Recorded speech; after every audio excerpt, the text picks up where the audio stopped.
and the trees till you're up to your knees in love. There's a tree house in the meadow below the mountain peak, the perfect place for lovers when they play hide and seek. There's a covered bridge at Cripple Creek where the horses always stop.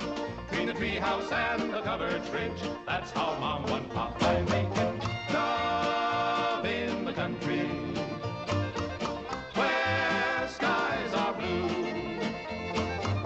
All you'll be dreaming of are the birds and the bees and the flowers and the trees till you're up to your knees in love. There are roses on the trellis and the scent of new mown hay. The clinging vine is jealous on the fence across the way. There's a great big yellow moon above and a breeze to sing a song. Between the roses and the yellow moon, a fella can't go wrong if he makes love in the country where skies are blue. All you'll be dreaming of are the birds and the bees and the flowers and the trees till you're up to your knees in love.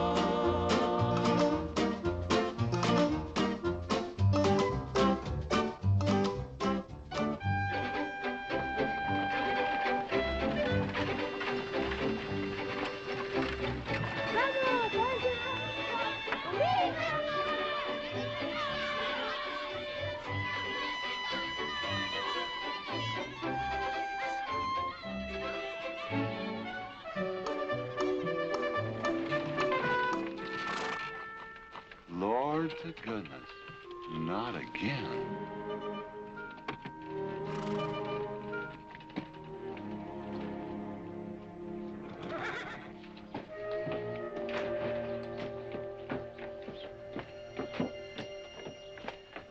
Howdy, Drago. Morning, Curly. Makes 7 times this month he come home swoggled. 6. 7? 6. Once was his birthday. That don't count. Give me my buggy whip. Didn't have anything for breakfast but 2 raw eggs and a mug of honey. No. Curly! Yes, boss. Don't say it's a fine morning or I'll shoot you. Get out of here, Bunyan. Good morning. Morning. Carlos, what are you doing up there? I hope I get it this time, Mr. McLintock. My brothers, they got the big hats already.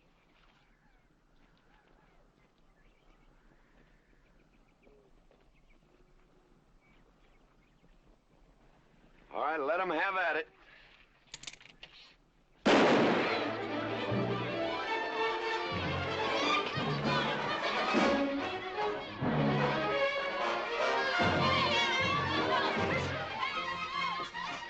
Get over it. Did you let me drive? You promised me you would sometime. No, yeah. Boss, you better watch that turn onto the road. You're gonna kill both of us one of these days.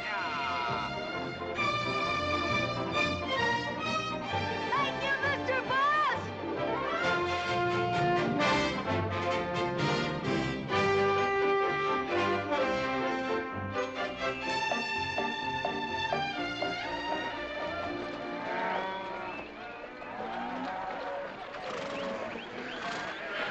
You got cattle in the back, boss.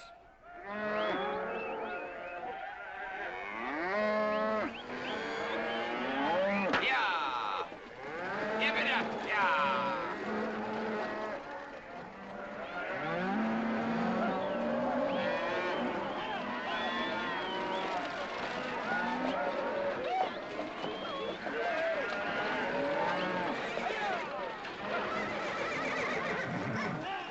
Keep 'em going. 15 cents a pound all the way to Kansas City. Yeah. Yeah.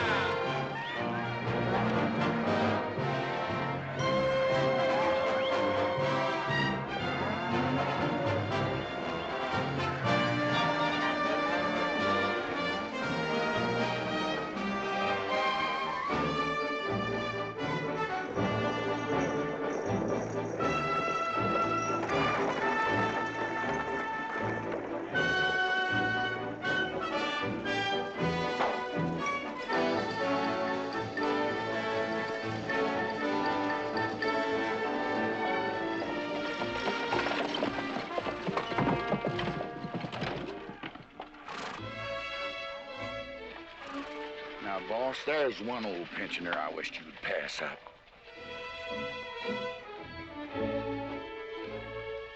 Bunny? Yeah. I knew where I'd seen his face before. He's an old timer. He's just been around town a couple of years. Oh, you have no milk of human kindness. Morning, Mr. McLintock. Morning, Bunny. Well, I can see you're in good health. Never felt better. Contrary to what you may hear. Me, my kidneys ain't what they used to be, and my liver's been leaving me billies. Drago? Yeah.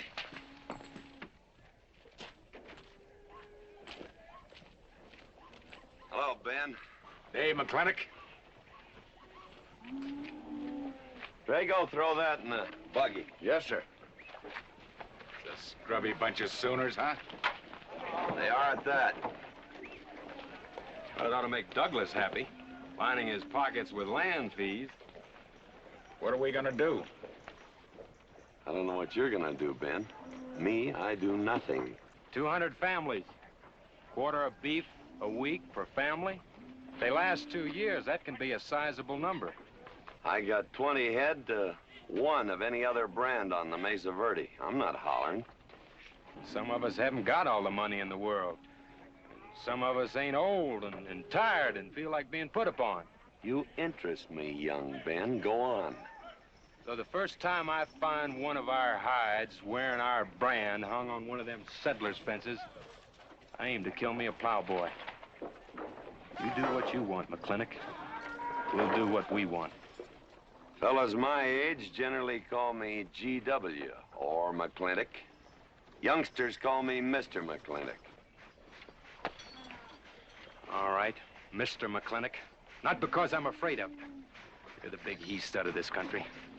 And I reckon a fella my age should call you mister. Full grown now, GW. He's a half owner of the spread. I made him a full partner the day the doc gave me the long face.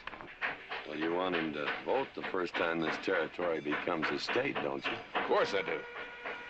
If these settlers get burned out, there'll be a lot of hollering that this country's too wild to be a state. We'll go on being a territory some more, with a lot of political appointees running it according to what they learned in some college where they think that cows are something you milk, Indians are something in front of a cigar store. I'm looking to you to hold young Ben down. I'll do what I can. Come on over to the house once in a while. We'll rack up a few hands of stud. GW, that'll be just fine.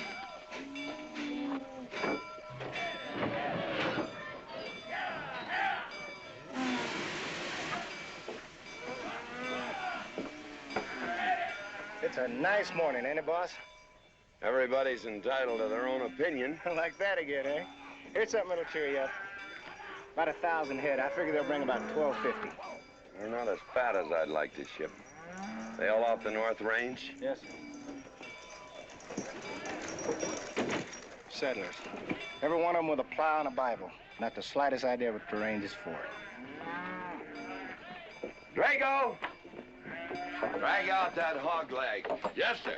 Give me some attention. Yeah! People! People! People! People!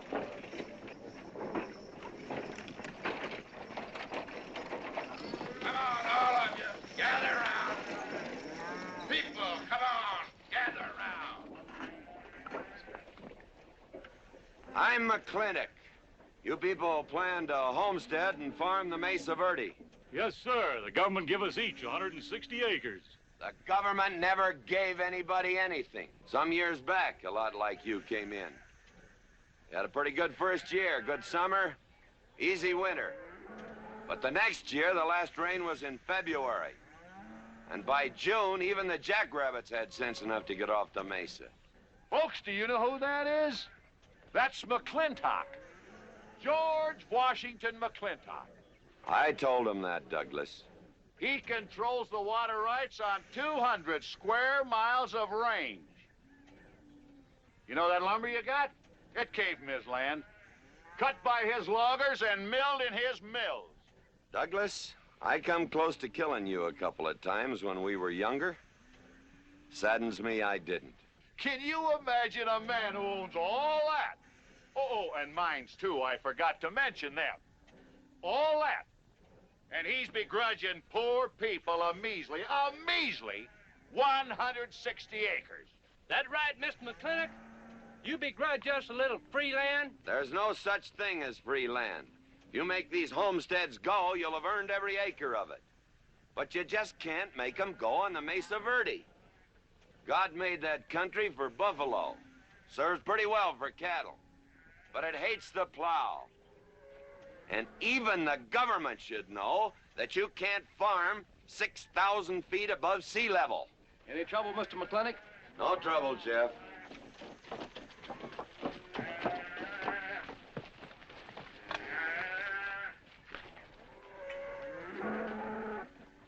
How about you, Douglas? Douglas? Just plain Douglas, eh? And you call him Mr. McLintock.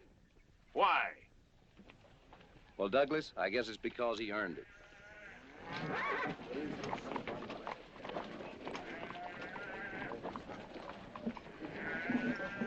Mr. McLintock? Yeah? I'm a good hand with cattle, Mr. McLintock. I'd like a job. Well, you look strong enough. You come in with those Sooners? Well, yes, sir, but we don't have a homestead. Can't use you.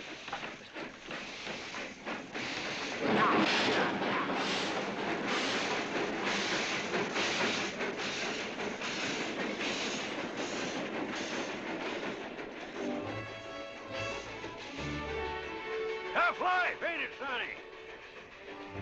Hell, ain't much future in being a farmer around these parts.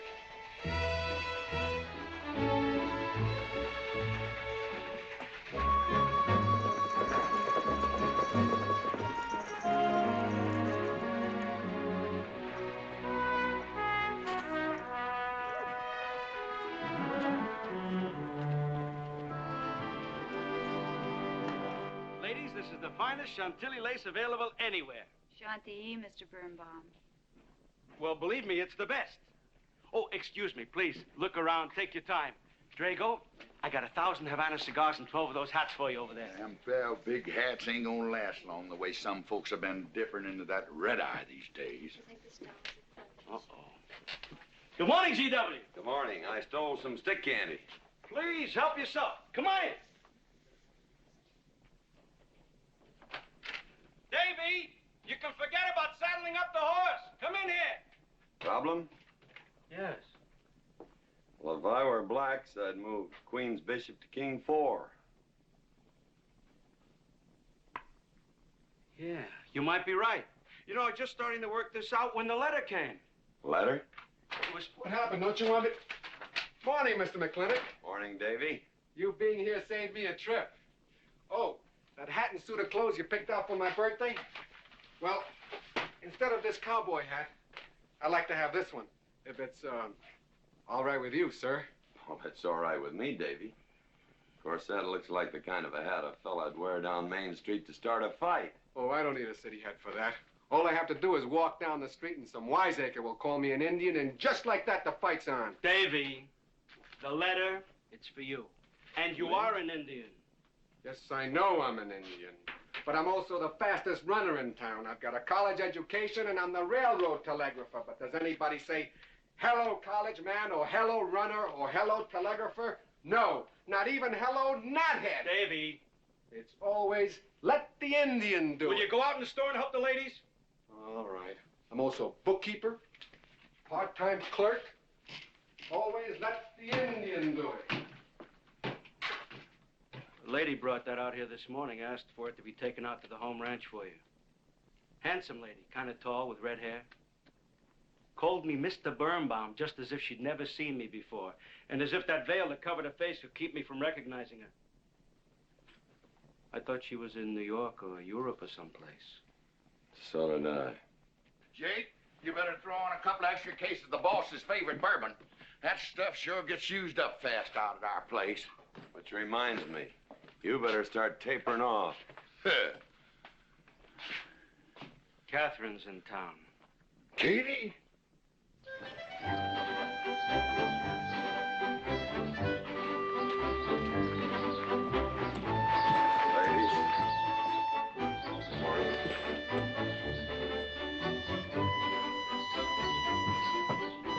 Morning, Mr. McClintock. Morning, Mr. McLintock.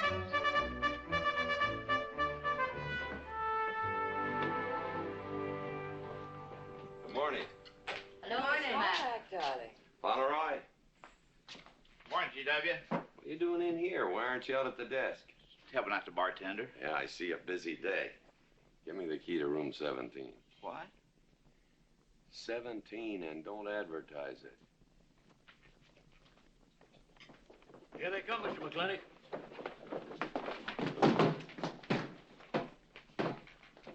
Set 'em up. Beer. Whiskey. Day off? Off day. Wonder what he's so preoccupied about. Haven't you heard? No, what? Katie's back in town. Katie? Yes, dear. The social arbiter. Well, hi, Sonny. Good morning. Oh, He sure is a quiet one. Mr. McLintock, I don't want to bother you. I'm sorry, boy. I told you, no job.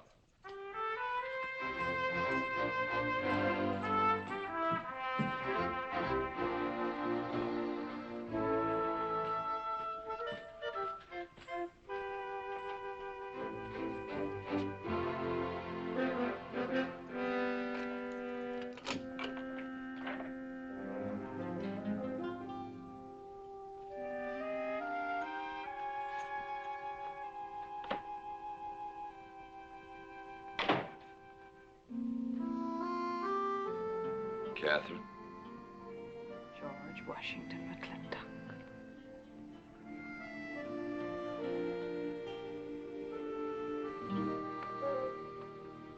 I thought you'd want this.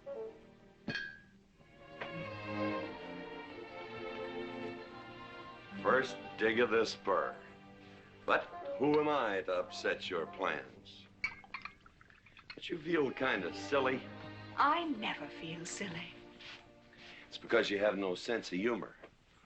Why couldn't we sit down in the hotel dining room and talk about whatever it is you want to talk about? Or why couldn't you just come over to the house?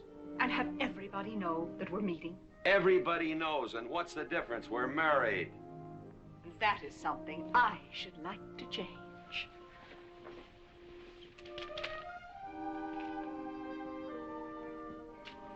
You know the answer, Katie. That isn't why you sent for me. Let's get to the rat killing. That's just the kind of remark that's always endeared you to me. Let us open the discussion. Very well. Our daughter is coming home in a few days. Rather, she's coming here. It was just a slip of the tongue that made me refer to this ugly hamlet as home. Our daughter. Is it so hard to say her name? It's Becky. Rebecca. I hate that name. Anyway, she's coming home. And I hope to persuade you to let her live with me. Part of the time in the capital, part of the time in New York, and, of course, Newport during the season. You're whistling in the wind, Katie. If she stays here, she'll become just as crude and as vulgar as all of this country. And if she goes your way, she'll be all show and no stay.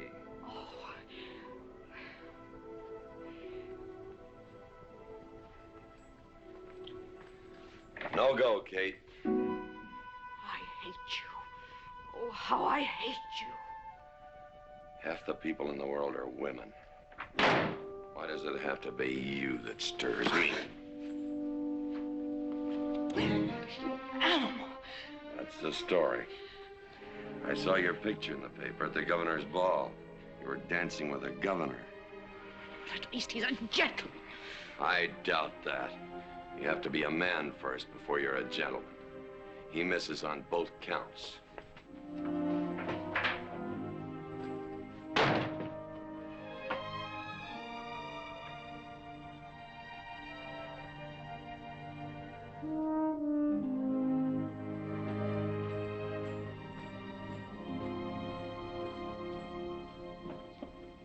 Hey, Sonny. You gonna ask him again? Nope. Hey, boy, you got a pocket of pride. You got a bag. You better listen to an expert, Sonny. I'm telling you, you got to grovel. Human nature gets him every time. Mister, leave me alone. Everybody does it one way or another.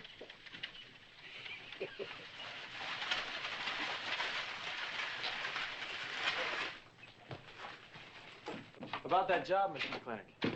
I already told you, son, I've got no need for farmers or use for them. Just 1 minute, Mr. McLintock. My father died last month. That's how come we lost our homestead. I've got a mother and a little sister to feed. I need that job badly. What's your name? Devlin Warren. Well, you got a job, son. See my home ranch foreman. He's over at the corral.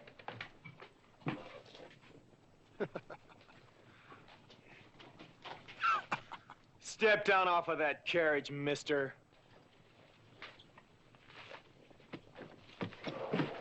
Hold that hog leg. I've been punched many a time in my life, but never for hiring anybody. I don't know what to say. Never begged before. Turn my stomach. I suppose I should have been grateful you gave me the job. Gave? Boy, you got it all wrong.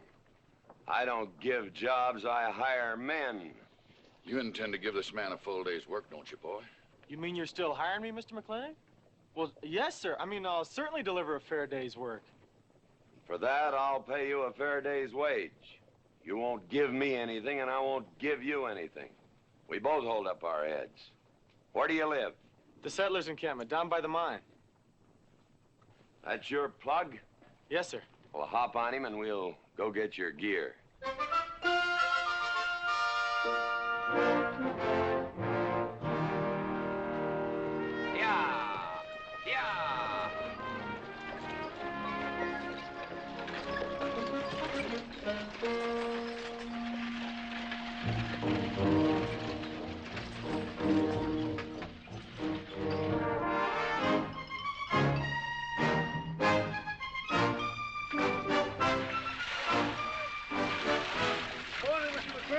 Morning, Mr. Poor Boy.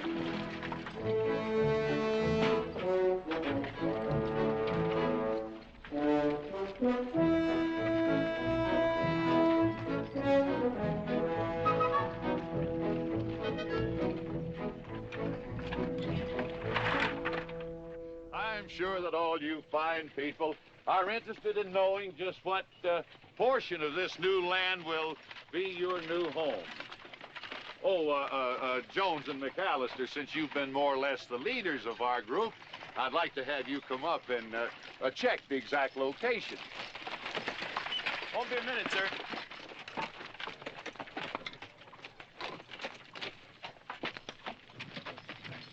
Go after that boy and give him $30. Tell him McLintock pays these riders a month in advance. From the looks of things, they could sure use it, too. Oh, Mom? It's Mr. Drago. Well, and what do we owe this visit from the cattle baron? I've got a touch of hangover, bureaucrat. Don't push me. McLaglen!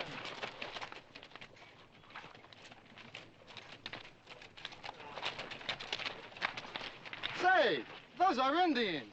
Are there Indians in this homestead land? Friendly Indians, my boy.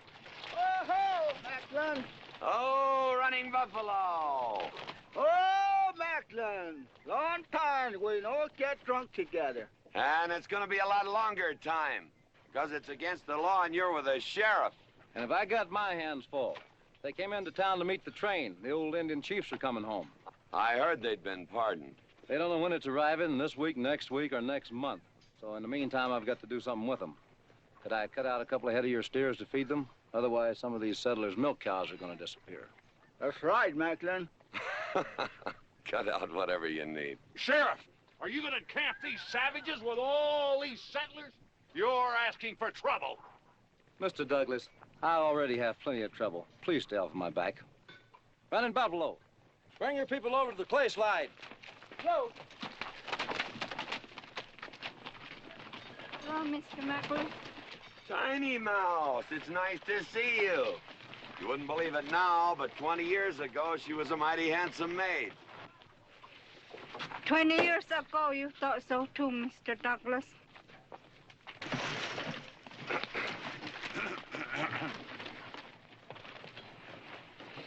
It was just like this. I had a dead beat on old running buffalo, and my sharp 50 caliber misfired. That was back in that trouble in the 40s. Remember?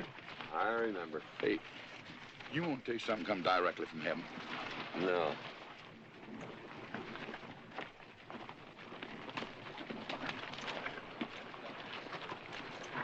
Where'd you get this? That boy's mama baked them. You thinking the same thing I am? She's a widow woman, boss, and she's got a long, hard road home. Hire her.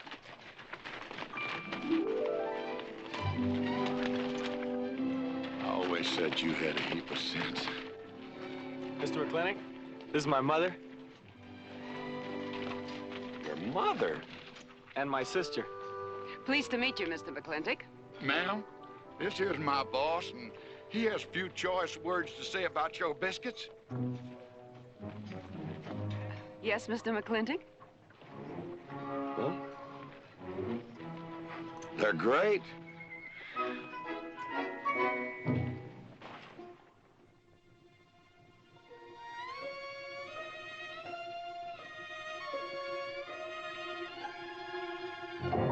Well, you old Cantonese reprobate, how about it? Fire me?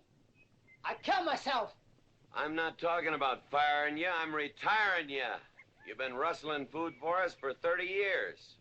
We're gonna put you out to pasture. All you'll have to do is give advice. Be one of the family. I kill myself.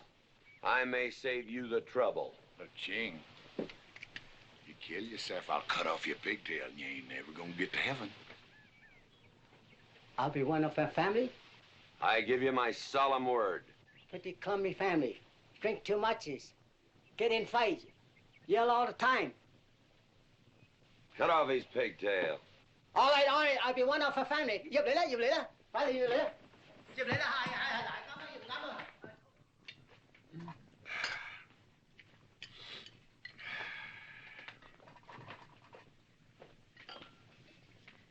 I hope everything is satisfactory.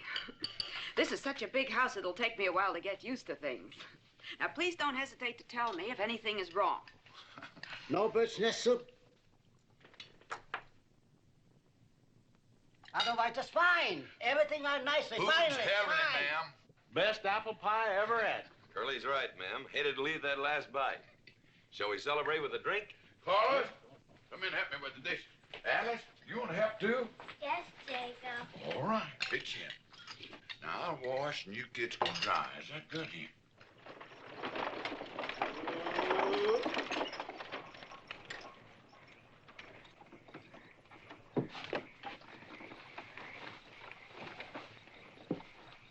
Don't seem possible one woman could use all them clothes. You keep a civil tongue in your unprepossessing face. Yes, ma'am. And unload my baggage, please. Yes, ma'am. By the way, what does that word unprepossessing mean?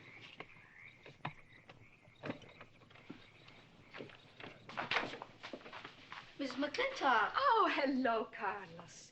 Run and help the driver with my luggage. I couldn't trust anyone else in this house to do anything correctly. Luggage? Give him a hand, Curly. Yes, boss. Mr. McLintock? Are you moving back in? Yes, but nothing has changed except my place of residence. And I'd be willing to put up with savages rather than be denied the company of my daughter. And I'm proving that by moving in here. Mr. McLintock, since it's my first day, would you excuse me if I, Go ahead. Oh, Catherine, this is, Dev Warren. He joined the outfit today. Please, ma'am. Thank you. Well, how refreshing. A polite young man here. Where did he come from? He's a farmer. A farmer? Well, I'll be doggone. Kate, welcome home. What on earth are you doing in that idiotic-looking outfit? And don't you dare call me Kate. That's my butling suit. I'm butling for the boss. And I'm sorry, Catherine, that Kate kind of slipped out from the times I remembered you as being nice people.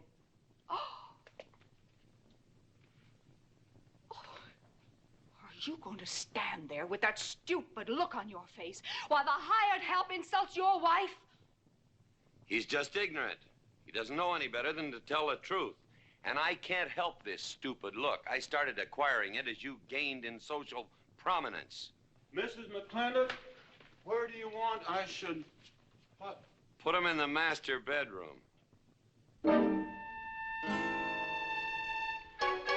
Yes. But move Mr. McLintock's things into another room. Oh, the one back of the stairs would be best so that he can't wake up the entire household when he comes home every night. Just before daybreak. Yes, ma'am. Oh, excuse me. Here's your cigars, Mr. McLintock. I am Mrs. McLintock. Catherine, this is the cook. This is the lady does the cooking for us. Mrs. Warren, Mrs. McLintock. How do you do? Very pleased to meet you, Mrs. McLintock. Very pleased. Likewise. You see, I just came to work here today, and I guess I jumped to the conclusion that this was a bachelor's household. It is, and then again it isn't. I will explain so everything will be quite clear, Mrs. Wallace. Mrs. Warren. Mrs. Warren. It has been a bachelor's household for quite some time. And it will be again, just as soon as I am out of here, which will be as quickly as I can make arrangements to take my daughter back east with me. You see, she's coming home from school in a few days, and then we'll be off together, and you can return to conducting yourself as you consider proper in a bachelor's household. Katie! Shut up! Until then, I am mistress in this house. And I will give the orders. I want my breakfast served in bed. Let her. Ain't you gonna say nothing, boss? Breakfast in bed. No. 1 poached egg, tea, toast. Oh, GW. As soon as my things are put away, I want to talk to you about Rebecca. Yes, Mrs. McLintock. Indeed, Mrs. McLintock. Of course, Mrs. McLintock. The toast, lightly browned and unbuttered. Of course, ma'am. Wait a minute now, boss. Where you think you're going? I just remembered I got a date. But she said she wanted to have a talk with you. I heard.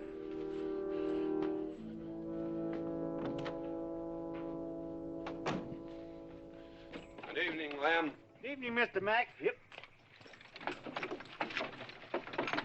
Say, Mr. Mack, what does unprepossessing mean?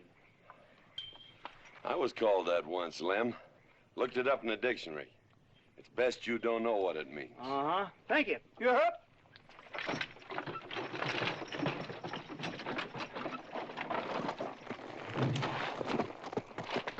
Hey! What am I gonna tell her when she asks where you went? When in doubt, tell the truth.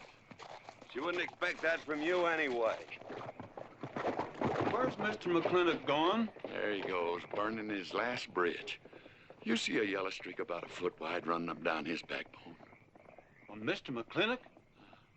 He ain't afraid of nothing. I once thought that.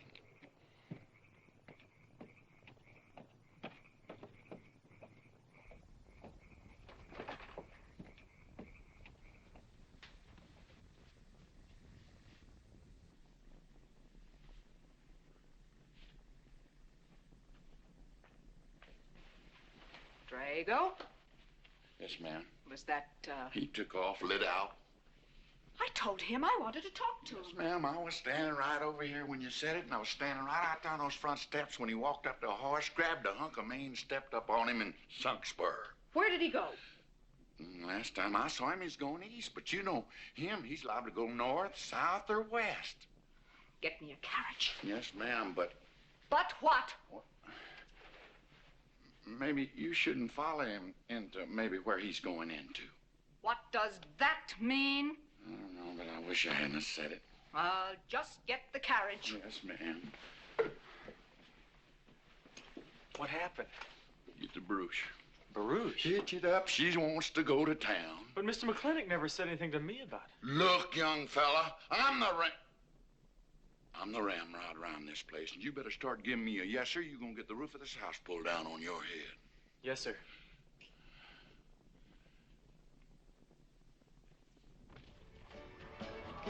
Hello, Davy. Hi, Mr. McLintock. New room, eh? Drink, please. Hello, Bunny. How is everything? Oh, fine, fine, Mr. McLintock. I'll get you next time.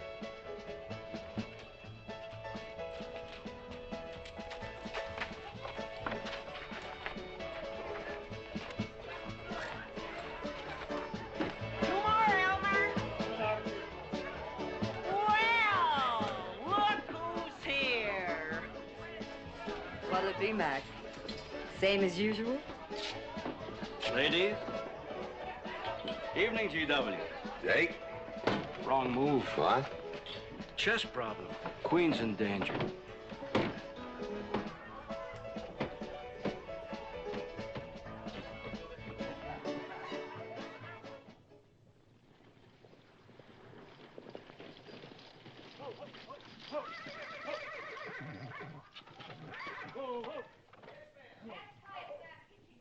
I suppose you can do that. Camille, you're on your own. Mr. McLintock?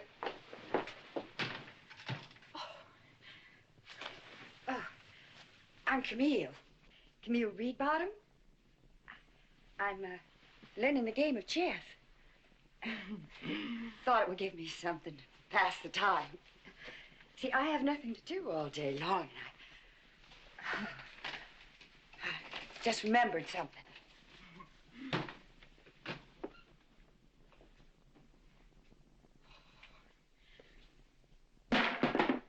Catherine, I didn't hear you come in.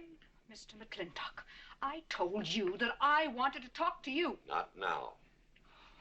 Could I get your glass of sherry, Catherine? Oh, thank you, Mr. Birnbaum. I could use one. I came into town behind a runaway team. Drago never could handle horses. It was that young man whose mother pretends to be your cook. Catherine, your wine. Oh, thank you, Mr. Birnbaum.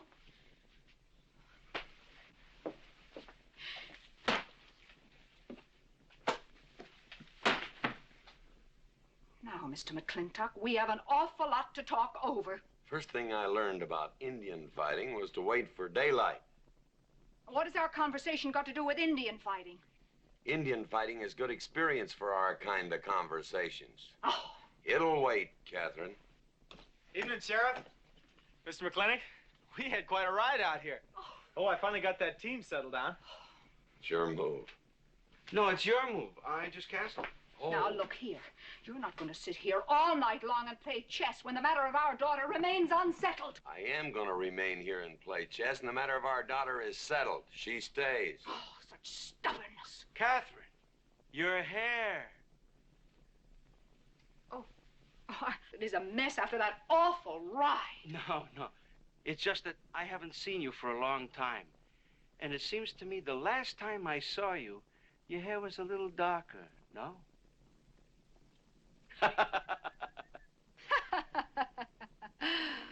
It's a funny thing the tricks a man's memory will play, huh? Mr. Birnbaum, I think that you've completely lost your mind. You have done something to your hair. I have not. I had it been none of your business. I'm certainly not going to put myself in the place of those blondine trollops that you seem to prefer. Take it. Huh? Oh. Fill it. Oh.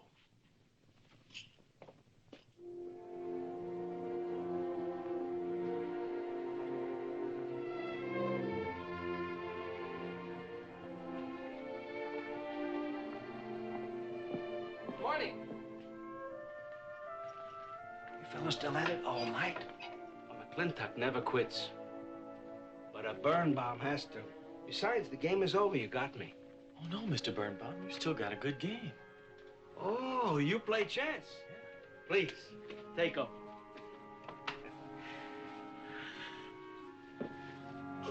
Pretty good. Fair?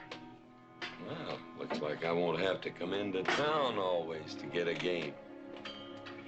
Remember, I'm a bad loser. It's your move. Yes, sir.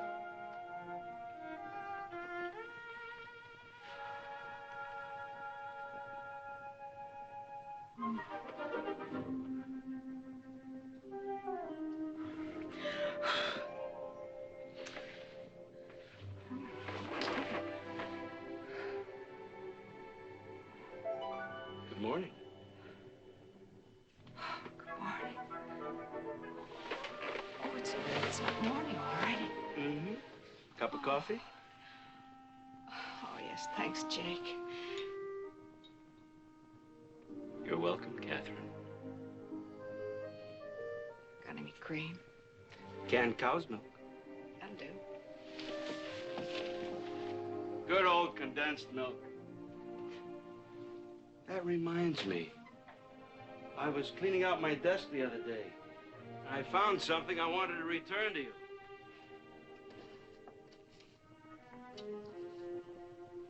Here it is.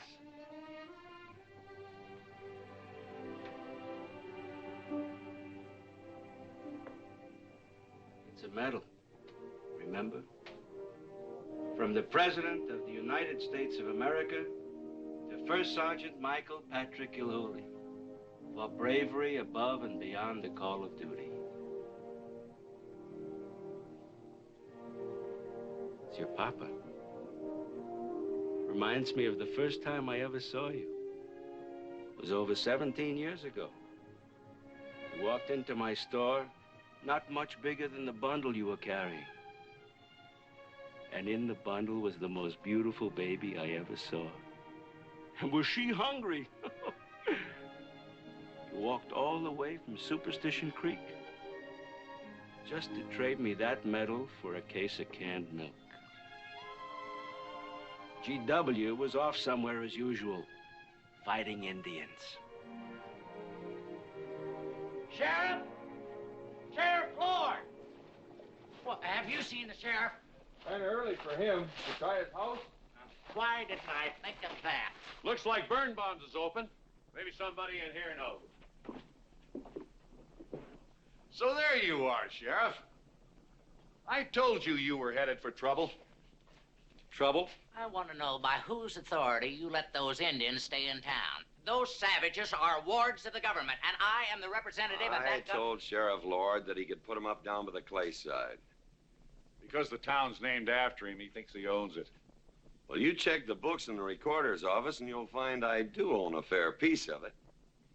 Agard, if you knew anything about Indians, you'd know that they're doing their level best to put up with our so-called benevolent patronage, in spite of the nincompoops that have been put in charge of it.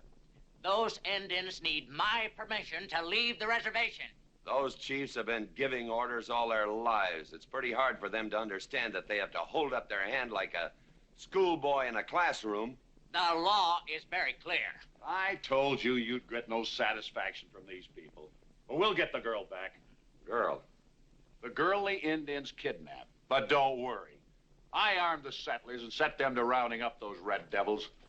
What is this about a girl? Millie Jones, one of the settlers' daughters. The Indians kidnapped her. That's ridiculous. And you turned loose a lot of farmers with shotguns? I certainly did. You're insane. Let's go, Sheriff. Mr. Douglas, Oh, Miss McLintock. much as I hate to agree with GW about anything, you haven't changed a bit. You're still an hysterical fool.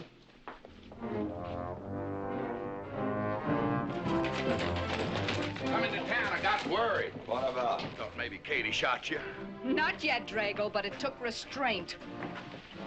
Wait a minute. You better take Agard along. Not that he'll be much help. Drago, have him on the horse. Just a minute. Well, I'll drive. Yes, ma'am. Agard, what are you doing? Agard, this is serious. Stay with him, Agard. Stay with him.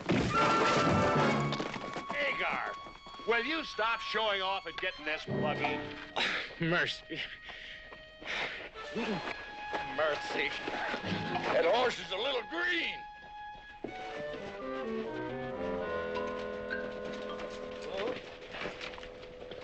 Let's go. yeah.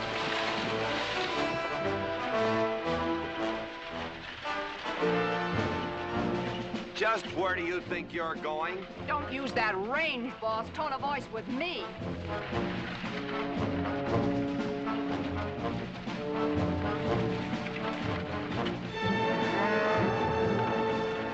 Carter! Headed for Mr. Poor Boy's mine. Mount up some riders. Right, boss. You heard the man.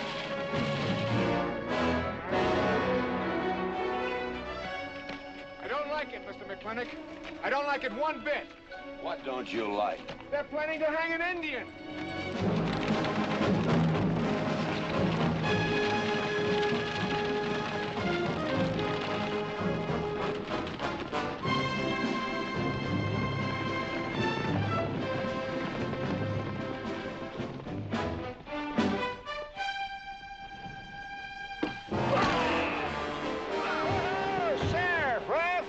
Where's the whiskey? Hold that! Not so fast, Mr. Boss of the whole country. Unless you want to wear a big hole in your middle. How long is GW going to let that cheat-chalker push him around? That cheat-chalker has a sawed-off shotgun. How do you know she didn't wander off someplace or meet some fella or something? What are you saying? That I didn't raise my girl right? That she'd wander off all night with some man? There's a lot of things I'm not saying to you, mister. Well, you got a sawed-off shotgun in my middle. But how do you know this Indian had anything to do with it? She's gone, ain't she? She's gone. Pa!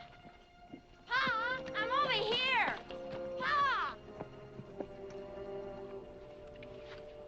Been looking for me, Pa? Where you been, gal?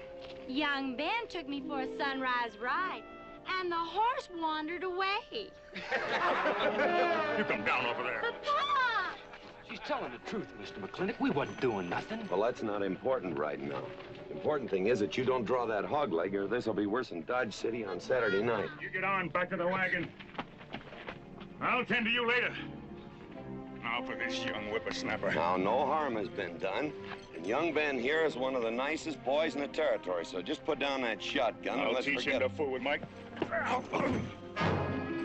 Now, we'll all calm down. Boss, he's just a little excited. I know. I'm going to use good judgment. I haven't lost my temper in 40 years. But, Pilgrim, you caused a lot of trouble this morning. Might have got somebody killed. And somebody ought to belt you in the mouth. But I won't. I won't. The hell I won't.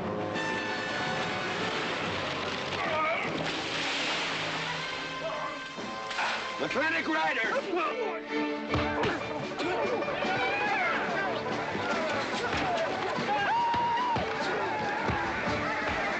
Aha! Oh, Markland! Hey, Buster! Remember me?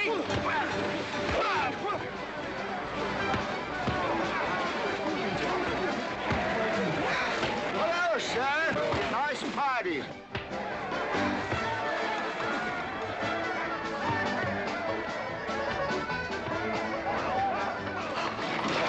Do you think you ought to? I ought to what?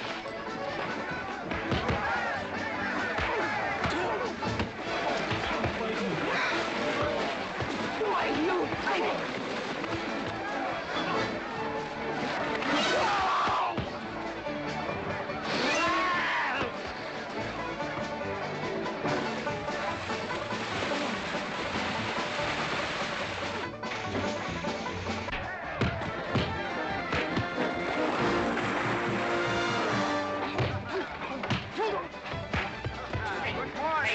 I want to work with you. Hey, just a minute. What are you doing? My glasses. Hey, now stop this or you'll be sorry.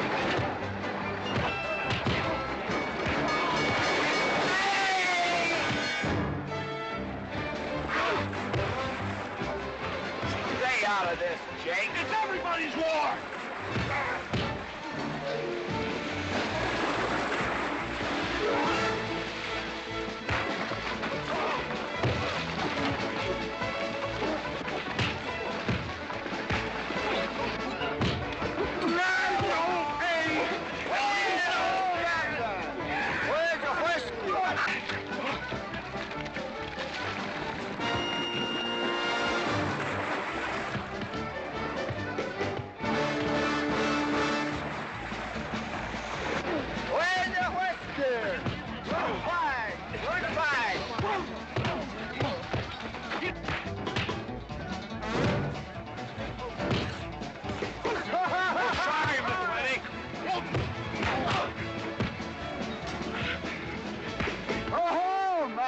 Thanks. Ha-ha! Very funny. Yeah, very funny.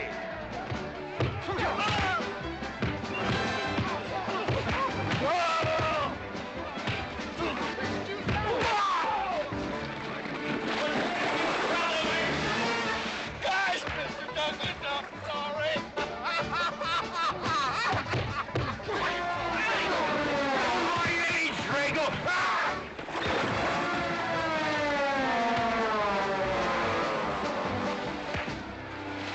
Hey!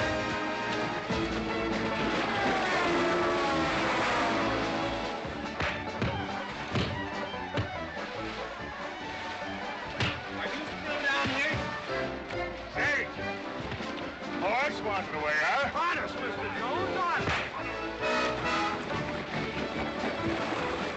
Oh, get out of my way. Nice left. Thanks.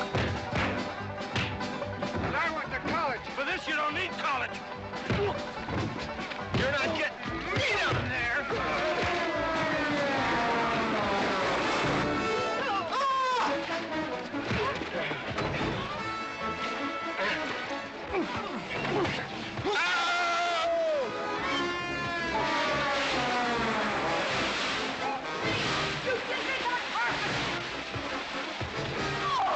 Why, McLintock, you big...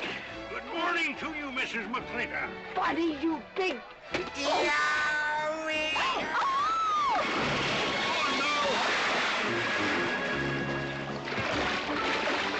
G.W. McLintock, you big big clumsy... Well, it's pretty hard to control yourself. People!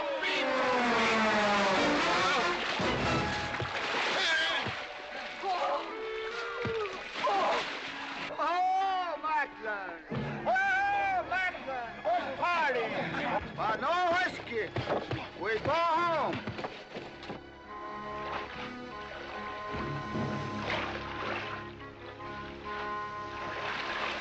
You and your friends! Well, we at least saved your hat.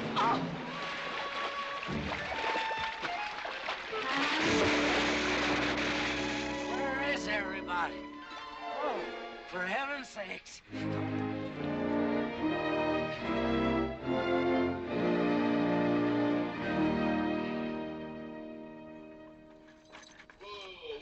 Drago, will you never learn how to handle a team? Yes, ma'am, I'll sure try. I'll tell you that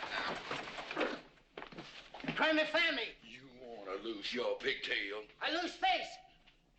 Lousy lot of tips. You want to lose more than that? Kate, Yes? we could be a big help to one another. Like what, may I ask? Well, we could wash the mud off of each other.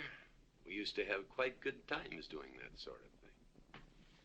There are a lot of things we used to do. Good night, Mr. McLintock.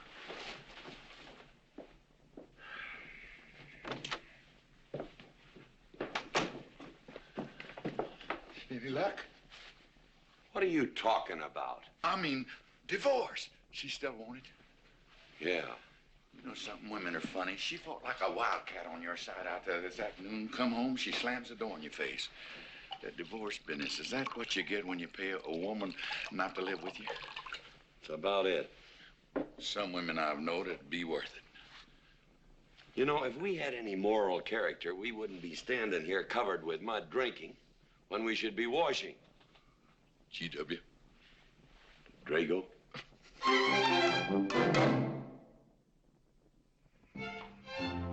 Miss Warren, these biscuits. Oh, thank you, Drago.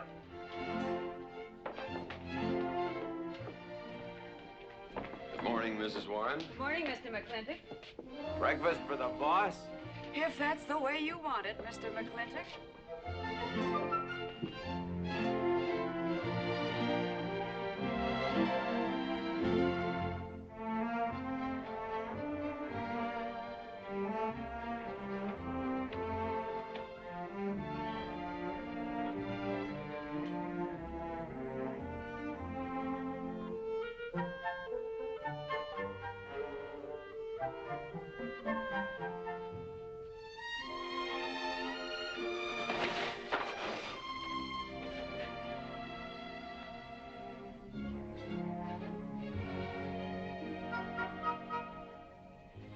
One poached egg, tea, toast, lightly browned, and Why, Mrs. McLintock, you have a black eye. I do. Ooh.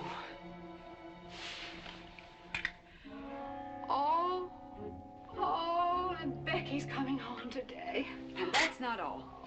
There's a little something we'd better get settled. There are no men listening now, so we can be ourselves. Oh, sure, I let you get away with all that guff the other night. But now that we're alone... When I want the opinion of the hired help, I'll ask for it.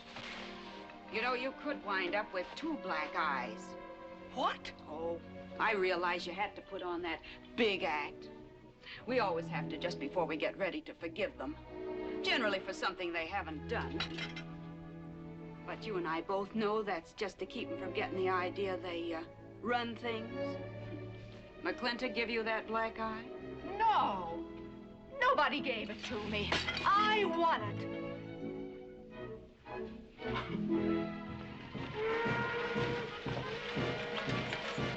Morning, Davy. Morning, Mrs. Beach. Mr. Beach.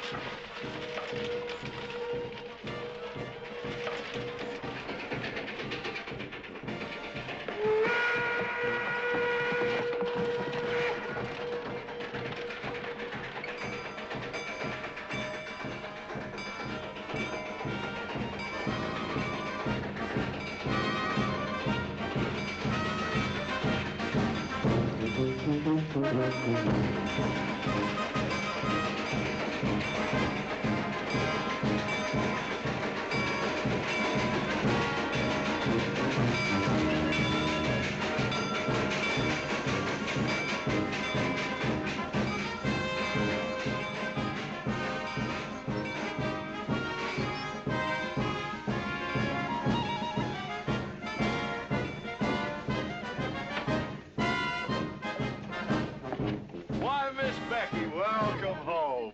Hi, Dad. My How boy! are you? Good to see you again. Daddy! Well,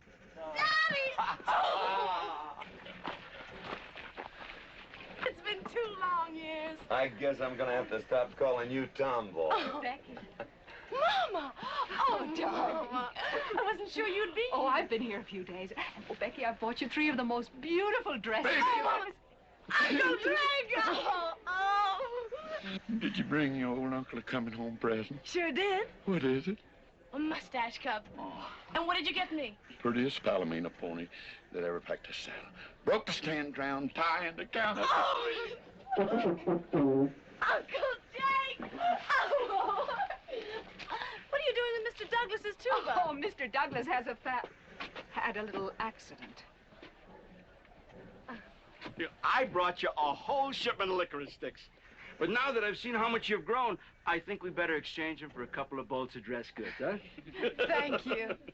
Oh, the mayor was going to be here, but he had to go to the territorial capital on a horse theft matter. But I'm going to give his speech. Oh,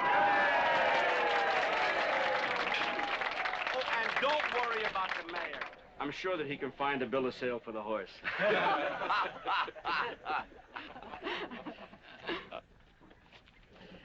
Ladies and gentlemen, we are here to welcome the fairest... What am I doing? We are here to welcome back the prettiest girl that was ever born in McLintock, or in any part of the territory.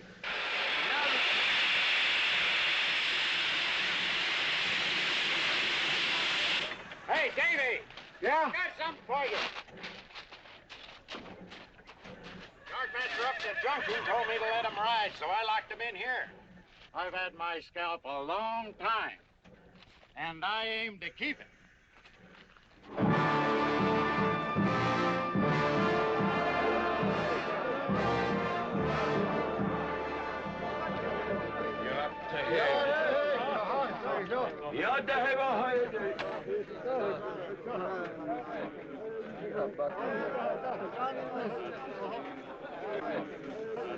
And now she's come back to us. Gone are the pigtails, but the freckles are still on the prettiest face that was ever born in McLintock.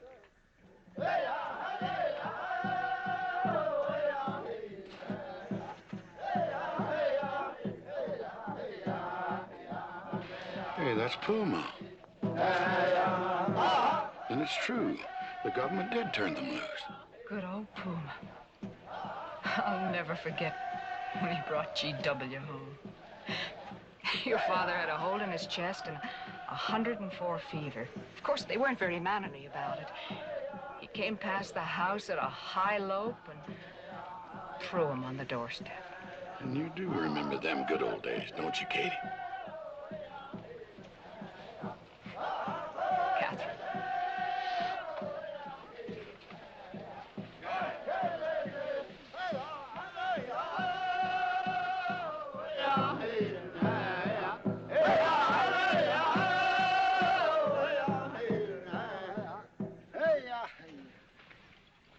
Yatta, my friends. Yatta, Puma, honored enemy. Does big McLintock forget? Also blood brother. No, I'll never forget that. All wound. Does it hurt still?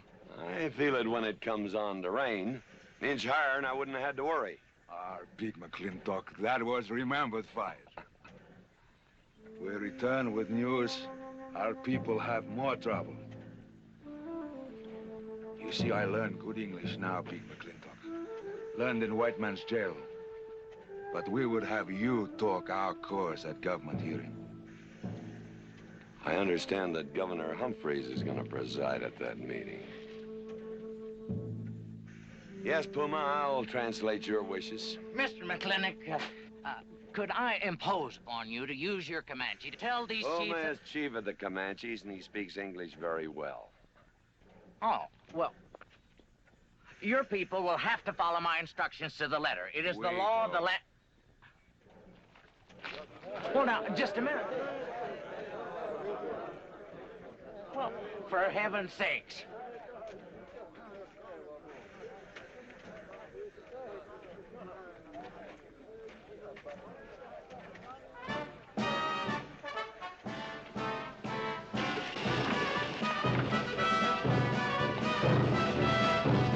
You wait here, honey. I'll get the truck.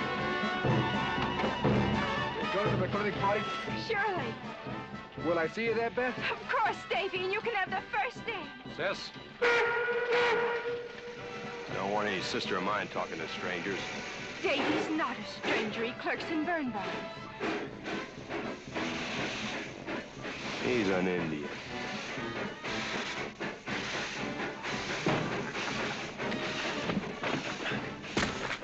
Darn you, Drago! Now look what you've done. Baby, this is Devlin Warren. He works for you, Papa. Dev, this is Miss Becky McLintock. Those are my things. Yes, ma'am. Oh, I'd have known you anywhere, Miss Becky. What do you mean? Oh, I mean, you look so much like your mother. Well, even prettier. Oh, Mr. Warren. Mother's much prettier than I am. Many a fight started with words like that. Come on, get in the boat. Hello, Jing. We got jelly pie for dinner. Oh. I'm not cooking. No, he's not. Junior!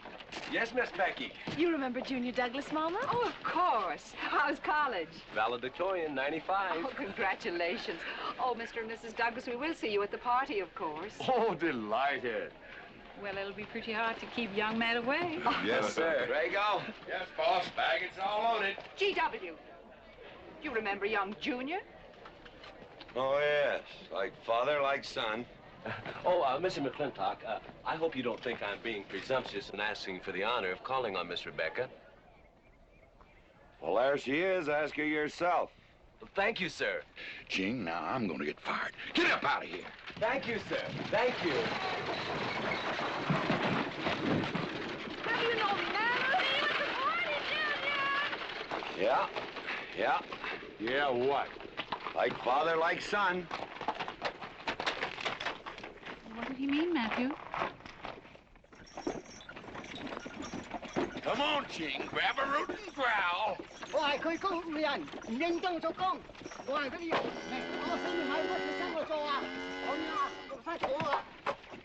you're doing a good job, Miss McLintock. Thank you, Miss Flora. Deb, when you're finished there, go over and help Drago with the beer cakes. Yes, Mom. Deb, could you come and help me a minute?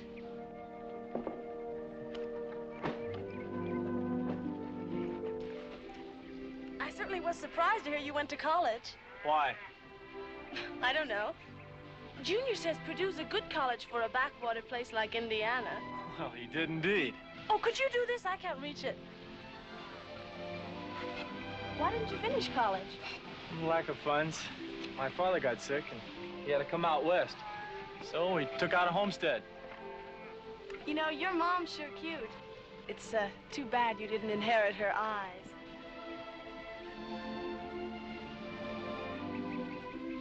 Well, you'd been lucky if you'd inherited a few things from your father.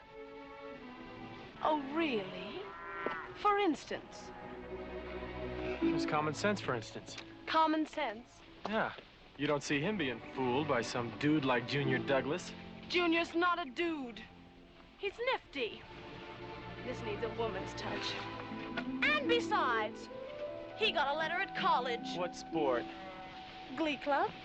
Very strenuous. Don't you dare hug me! Oh! I have no intention of hugging you.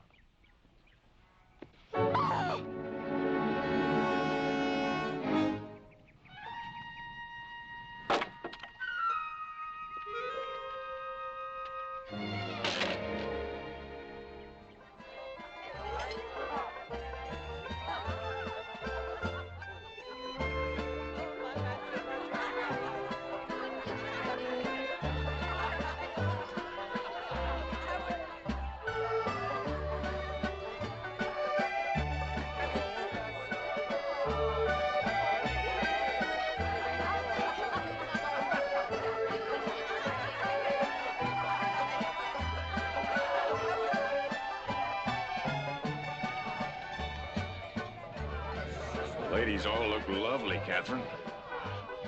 You know, this is a real fine party. Oh, thank you, Ben. Of course, we had to invite everybody. Just everybody. Sorry, GW, but this one's mine. Well, thank you, Mrs. Warren. I guess I'll have to be a good host in my own home. Well, the next one's yours, Mr. McLintock. Thank you.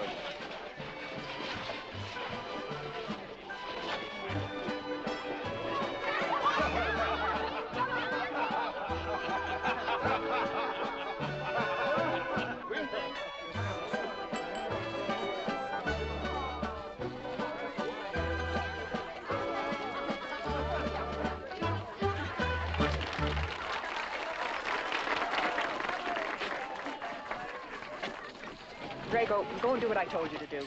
Oh, Katie. Catherine, and do as you're told. Oh, Drago, do this. Drago, do that. Yeah! People, people, people. This Douglas feller. Drago! Yes, ma'am. Matt Douglas, Jr. is going to bring you folks some of the latest terpsichorean dance steps, brand new, brought by him directly from New York City. All right, Mr. Fiddler.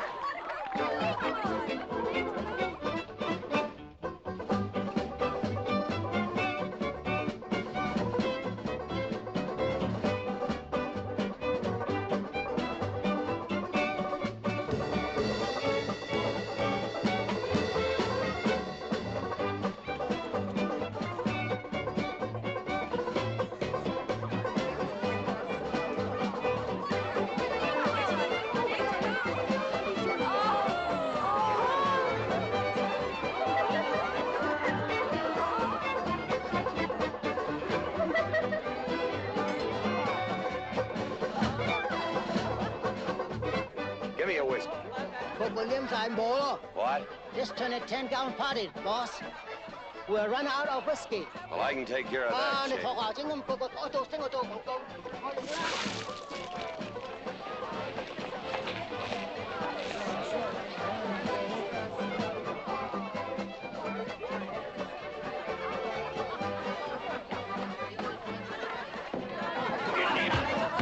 Indian.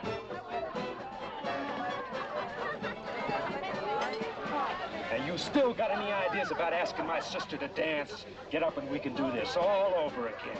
Yes! That's enough. You fought it. It's all over. Quit butting in, Birnbaum. He's a hired man, not your son. Look, you fought him fair and square. I don't think it was so fair and square. Well, you want to take up where he left off? If I did, you wouldn't find it so easy.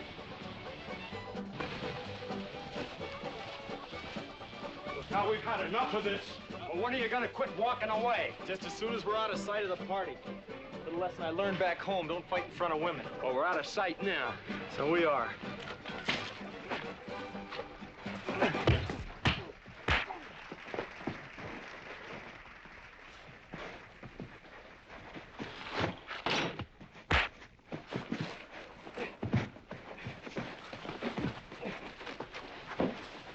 vulgarity. Someone should do something about it. You're right. Absolutely right.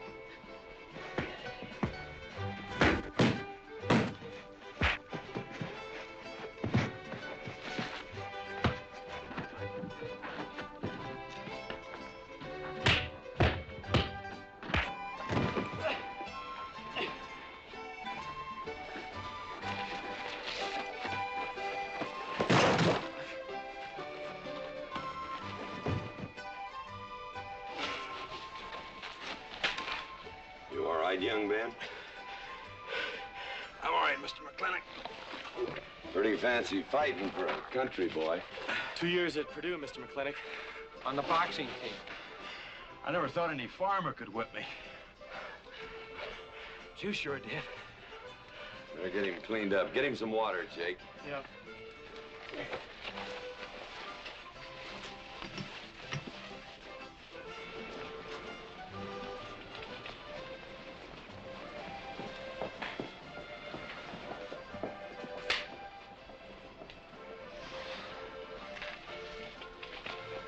Get yourself cleaned up.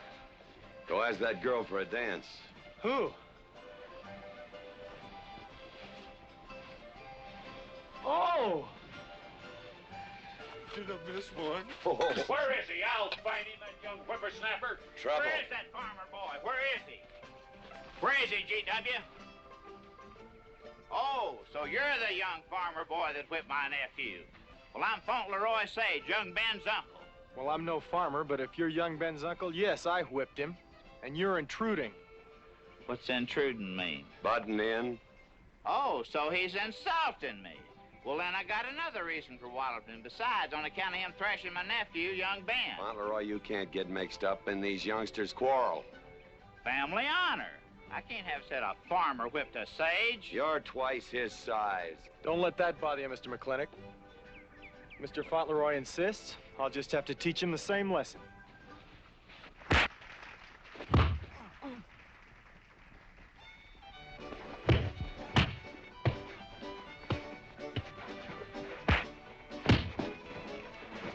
Say!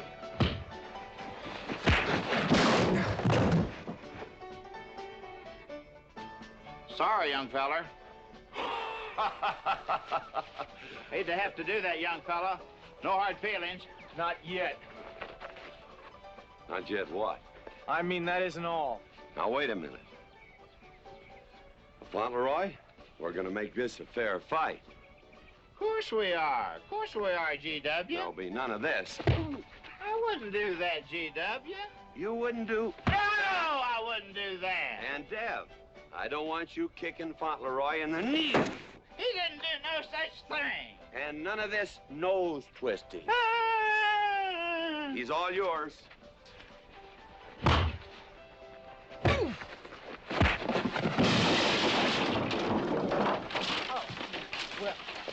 Well, where are my glasses? You all right, young feller? Ouch! I'm all right. This Indian agent will stop stepping all over me. I beg your pardon, G.W. You're just funning me.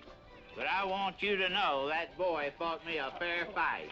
Well, I'm glad to hear that, Fauntleroy. Here's my uncle. Fauntleroy, what have you been doing? I hope my uncle didn't bother anybody. No bother. I think we'd better join the ladies before they get curious. Drago. Fauntleroy, let's line them all up for a do-si-do. Jake, you think tincture of arnica would help? Could be. Used to help you. Gentlemen, to the medicine cabinet.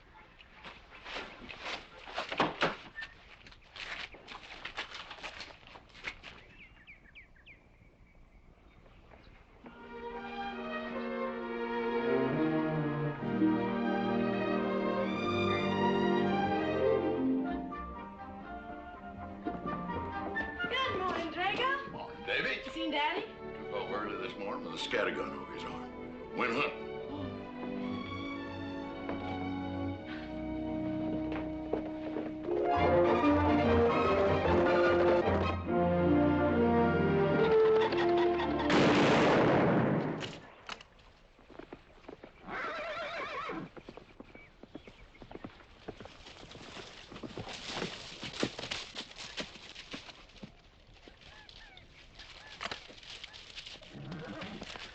Daddy.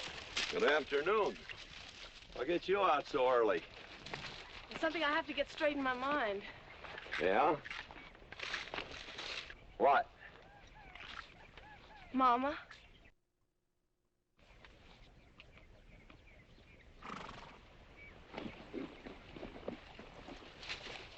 Why'd you and Mama stop living together, Daddy?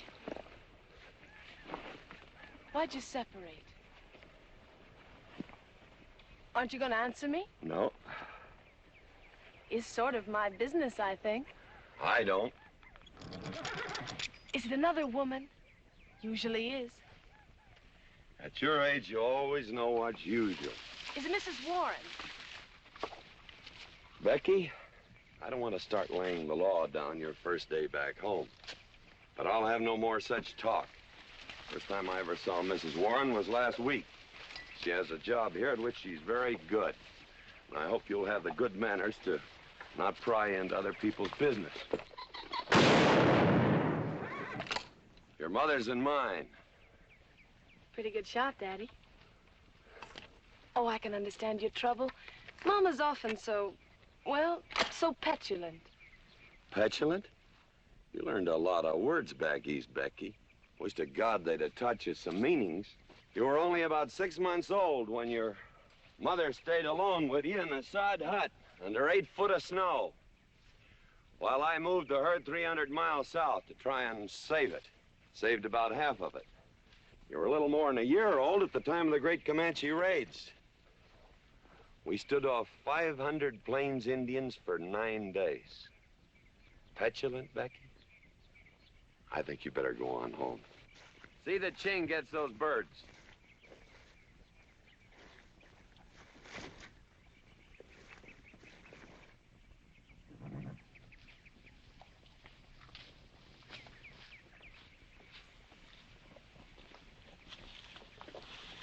Becky! Come here.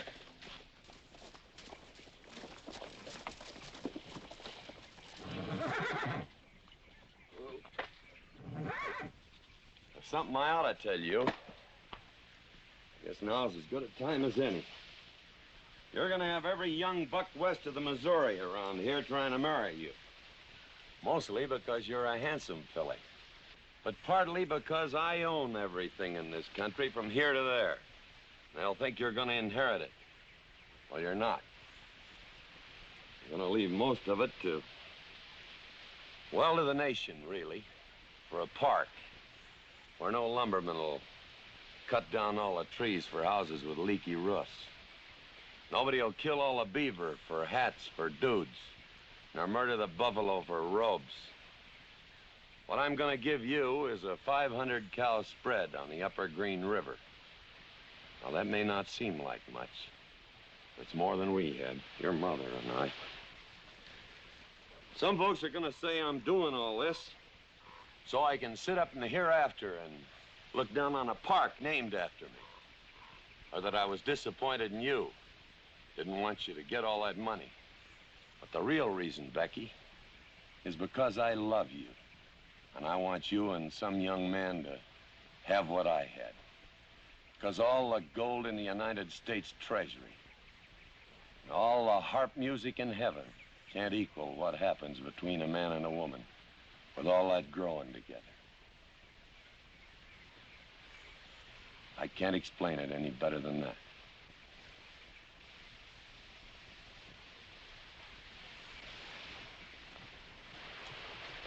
All right, Daddy. Becky.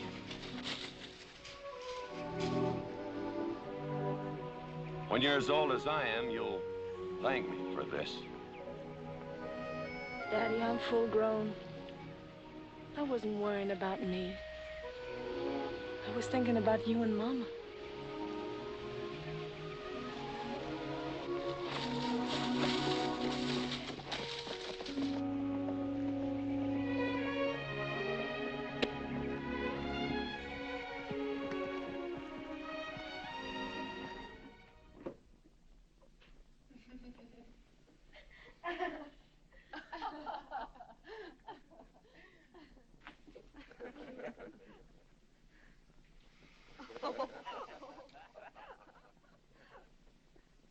Oh.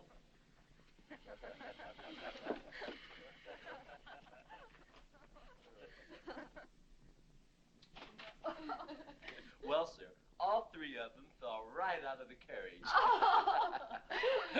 Well, it's getting rather late, Becky. It's bedtime. Oh, Mother. He brought this. He must have intended to use it. Oh, well. Sing us a song. Well, if you really want me to. Gosh, I haven't played in You quite know just right for me. Sure. It's the rage now. Oh. Oh. Dev, what are you doing? Oh. I just thought I'd get another cigar. Well, you've got one in your mouth and two burning in the tray. Not move. Fellas want me to play all the time. You're cuter than a baby steer, and softer than a mouse's ear. I want the whole wide world to hear. You're just right for me. You're sweeter than...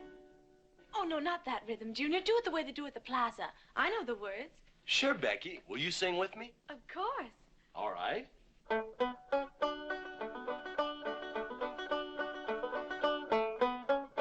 love a man who's witty and smart and clever.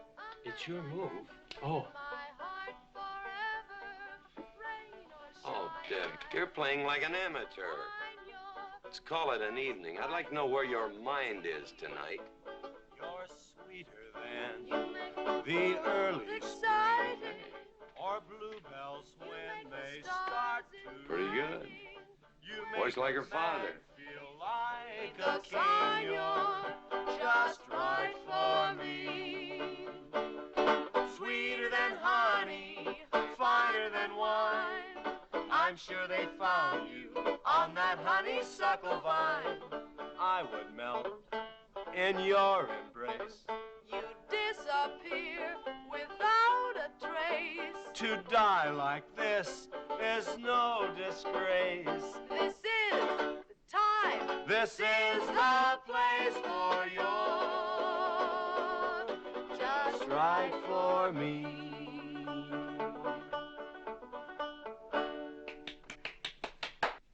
Well, that's so good, I kind of hate to break this up. But we're going to have that Indian hearing tomorrow morning. Sir, about our conversation earlier this evening, I believe I'd better apologize. Yeah? Yes, sir, I've been thinking it over, and when I called you reactionary, well, that's merely my generation's term for your generation. Nothing personal, sir. Oh, really? Well, good night, sir. Good night, Miss McLintock. Good night, and do come again. Good night, Drago. Night. Boss, what does reactionary mean? Me, I guess. He says that anyone that wanted to sell at a profit was a reactionary. Was we reactionaries back in them days when you was selling beef cattle for 6 cents a pound on the hoof? Well, no use arguing with him. College boy.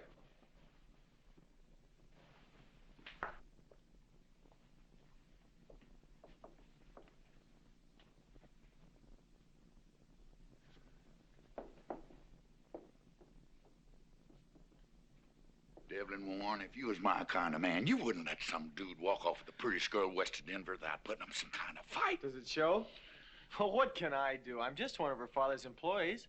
I'm just a hired hand around here. Every so often, Dev, you spill the strangest ideas. Everybody works for somebody. Me, I work for everybody in these United States that steps into a butcher's shop for a T-bone steak. And you work for me. There's not much difference.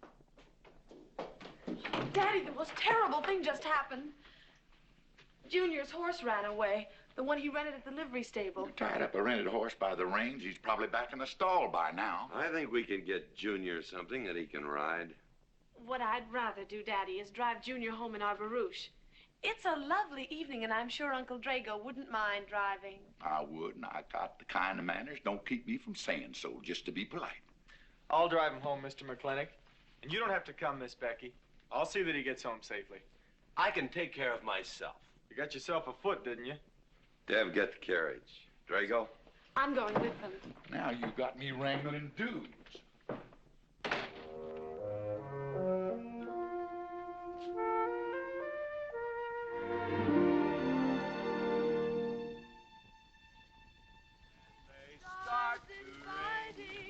You make a man feel like a king.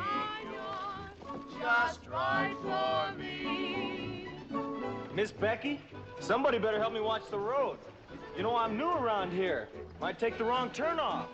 Devlin Warren, you know there isn't a turnoff between here and town. You disappear without a trace. To die like this is no disgrace. This is time. This is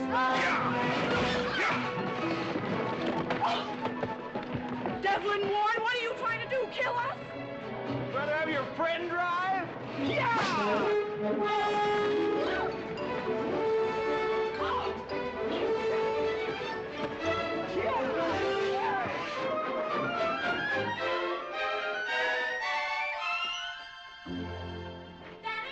Daddy, I have never been so humiliated in my entire life.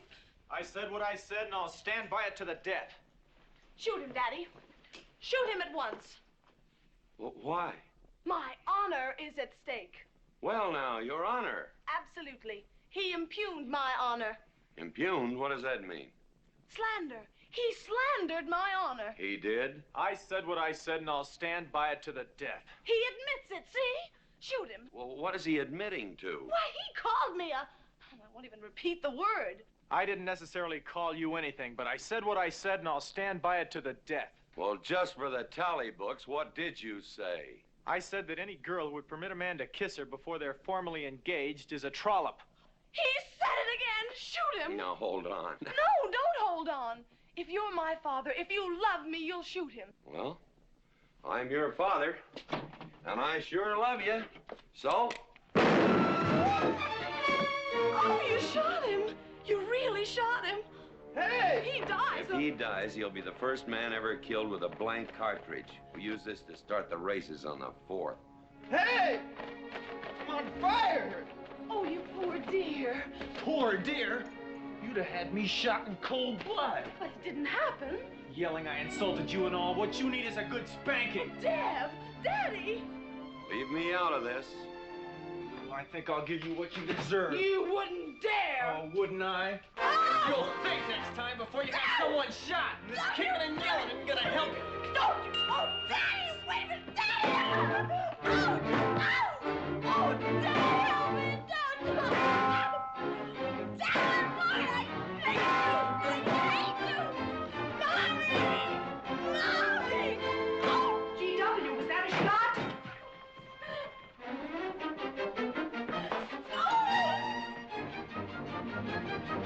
Oh, Becky, what happened? He spanked me. You spanked my daughter? Dev. You mean you stood there while that brute beat our daughter? G.W., what's happened to you in the last 2 years? Part of valor, son. Oh, isn't it enough that you've always treated me like a squaw without subjecting dear, sweet Becky to this crude, vulgar way of Catherine, life? you women are always raising hell about one thing when it's something else you're really sore about. Oh. Don't you think it's about time you told me what put the burr under your saddle about me?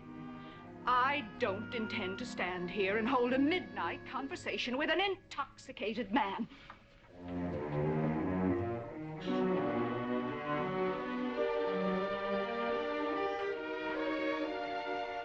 And I am not intoxicated. Yet.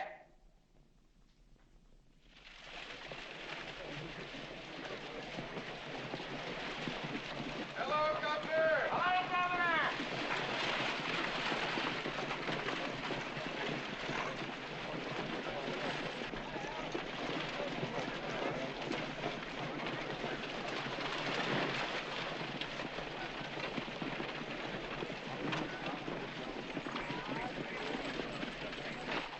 Chief Puma? Yes, Sergeant.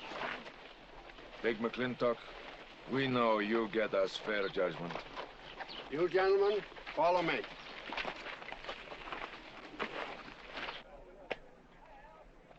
Well, Jake? GW?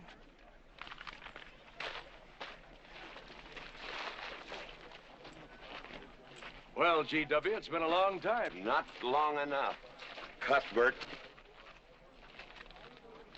Your husband is a rude man. Yes, Cuthbert, I know.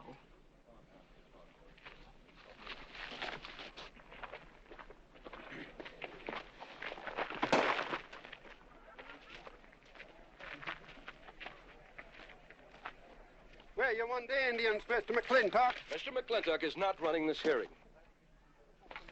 Sergeant, seat those Indians. Yes. Gentlemen, be seated. You know, the whole tribe here want to come into town. Proceed, Lieutenant. This hearing is now in session. Governor Cuthbert Humphreys presiding. Good luck, Daddy. Afraid it's a packed court. Government Edict number 826. Has ordered that the Comanche Nation be transferred from their present reservation to Fort Sill. It is the government's claim, as filed by Indian Agent Agard, that these chiefs, after being released from prison by a kindly government, did then rouse and incite defiance among the tribe against said order. It seems, gentlemen, that although some of these chiefs speak English, Chief Puma is quite at home in our language, they have chosen Mr. McLintock to be their spokesman. I speak for the Comanche. Or rather, I offer this translation. Proceed, Mr. McLintock.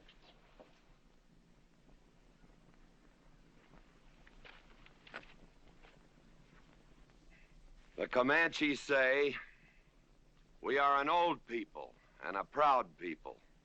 When the white man first came among us, we were as many as the grass is of the prairie. Now we are few, but we are still proud. For if a man loses pride in manhood, he is nothing. You tell us now that if we will let you send us away to this place called Fort Sill, you will feed us and care for us. Let us tell you this. It is a Comanche law that no chief ever eats unless first he sees that the pots are full of meat in the lodges of the widows and orphans. It is the Comanche way of life. This that the white man calls charity is a fine thing for widows and orphans, but no warrior can accept it. For if he does, he is no longer a man. And when he is no longer a man, he is nothing, and better off dead. You say to the Comanche, you are widows and orphans. You are not men. And we, the Comanche, say we would rather be dead. It will not be a remembered fight when you kill us, because we are few now and have few weapons. But we will fight, and we will die Comanche. Thank you, Big McLintock. Am I to gather that Comanche defy the government of the United States? Yes, you may gather that the Comanche defy the United States government, or at least this commission. Gentlemen.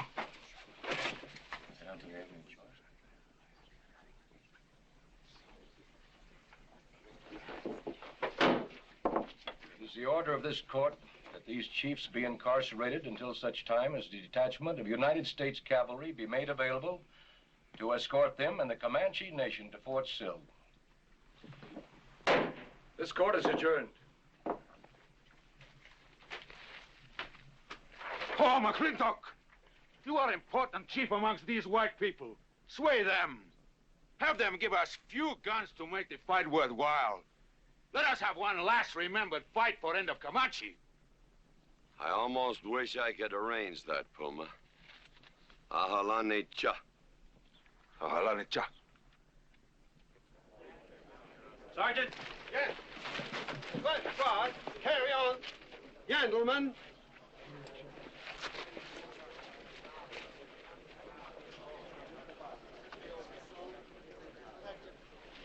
It's sad, these changing times.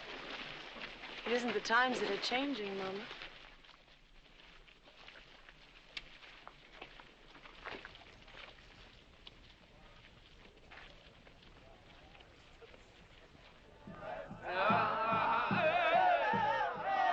Hey!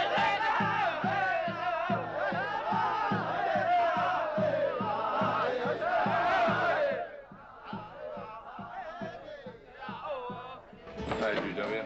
Hello, Lem.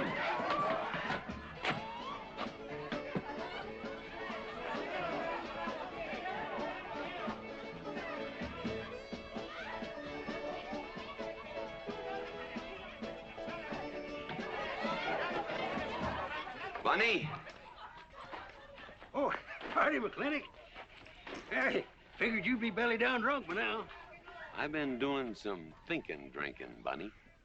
Is that boxcar still on the siding? Well, sure, but... But what? Well, I don't like it. You don't, eh?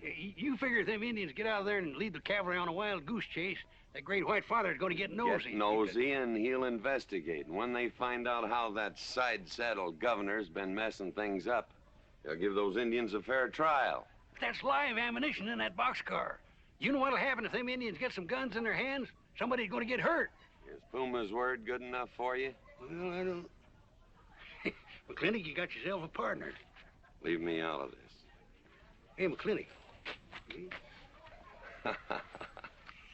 Good night, Bunny. Good night, Governor. Governor. There is the Katie with her light red hair, sweet as the roses on a summer air. I'll find her somewhere while the moon is high and tell her that I love her, and I'll love her till I die. Katie Gilhooly, the master's home.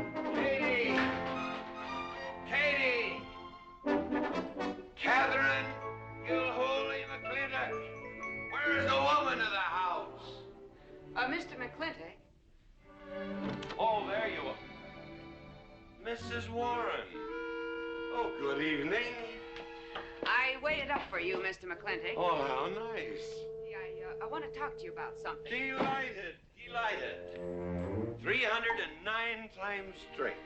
I beg your pardon? 309 times straight without a miss. Gotta be a record. I suppose so. Now, Mr. McLintock, what I wanted to say... 2-pound Stetson, 6-inch brim, 53 feet in the air. It's gotta be a record.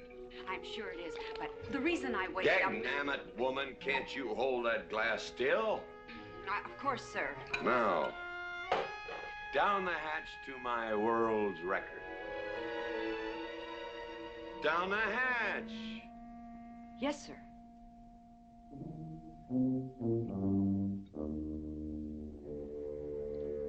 And now, to the governor of our territory. The governor of the territory, sir? Now, don't you stick up for him, Mrs. Warren. You're a fine woman, Mrs. Warren. But you'll certainly go down in my estimation if you stick up for Cuthbert H. Humphrey, governor of this territory. I don't mean to Down change... the hatch. Oh, yes, sir. Down the hatch. Cuthbert H. Humphrey, governor of our territory, is a cull. You know what a cull is, man? A cull is a specimen that is so worthless that you have to cut him out of the herd.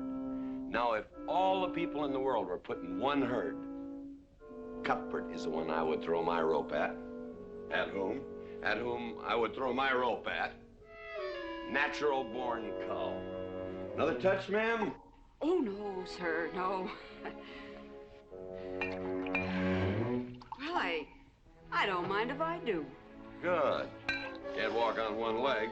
Oh, I didn't mean to be vulgar, ma'am. Can't walk one limb. It's all right. Sounds silly. Only a bird can walk on a limb. You know my wife? Her name's Kate. She insists on being called Catherine. Do you know her? Of course, Mr. McLintock, and that's what I wanted to talk Well, to you. she thinks that Cuthbert H. Humphrey is panting for her like a bull buffalo at the first green up of spring. But what Cuthbert is panting for is my money. Don't make me feel like I'm drinking alone, ma'am. Very well, Mr. McLintock, if you insist. Down the hatch. Good.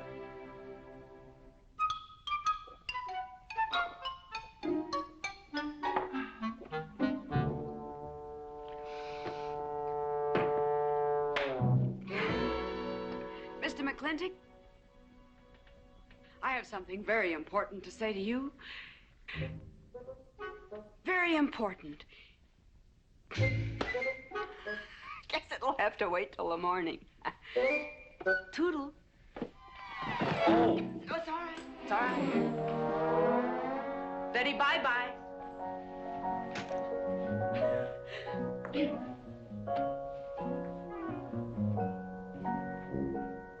Whoops. Oh. Mrs. Warren. Let me assist you. Very kind.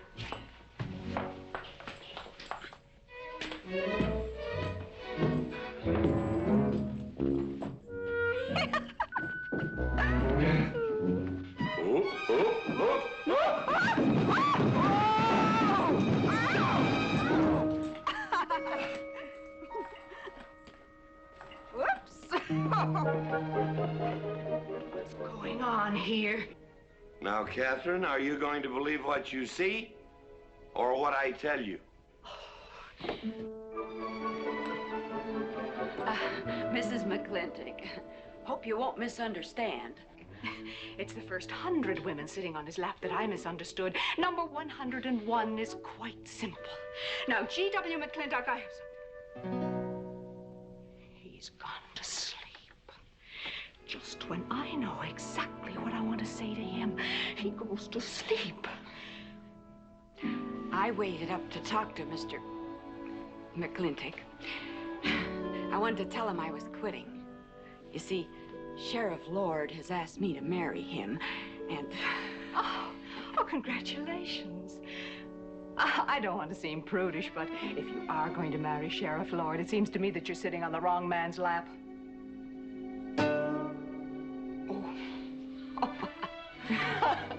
Come on, I'll help you upstairs, and we'll have a long talk about men in general. Ladies, one moment.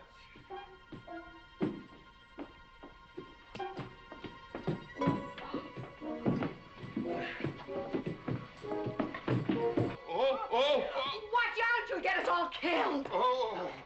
What?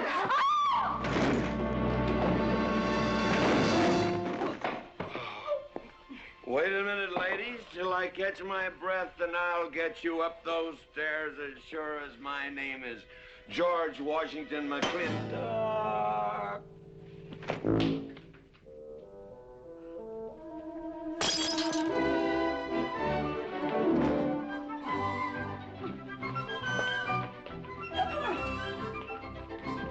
You may be quitting, Mrs. Wallace, Mrs. Ward, but not tomorrow. I want my breakfast in bed. I want to... I know, toast, lightly brown. Somebody sure put a knob on my skull. Here's Katie. Speaking. Katie, why? There Mrs. Warren was there. Oh. And there you was there. Oh. And there that whiskey bottle was there. Oh. And Katie's temper being what Katie's temper is, well, there you are. Drago, old friend. Huh? My wife does not understand me. Why, she is different than the other man. Come on, I gotta get you upstairs. Get you ready for that big celebration tomorrow. Watch it!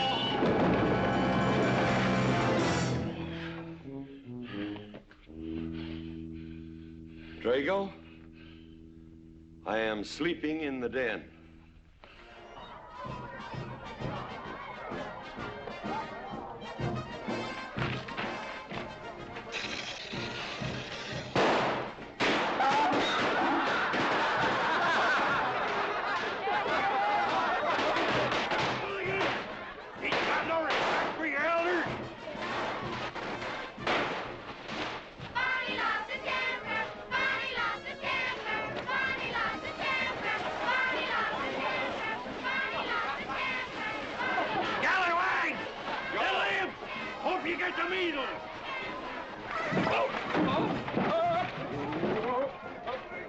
Come on, get him aboard.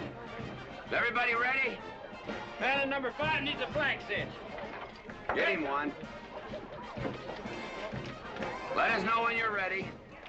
Ladies and gentlemen, it is my honor to present to you the governor of our territory, Cuthbert H. Humphreys.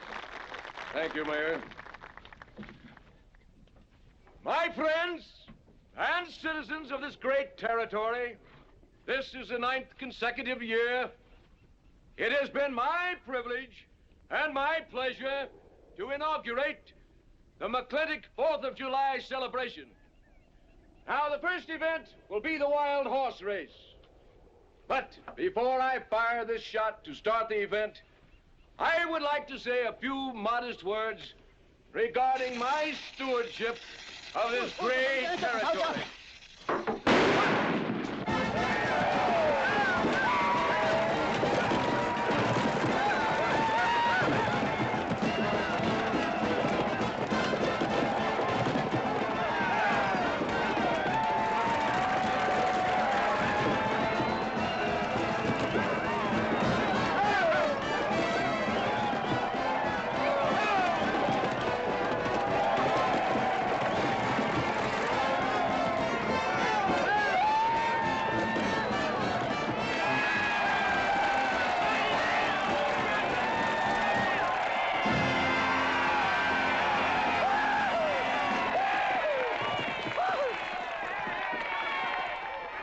Professor Birnbaum.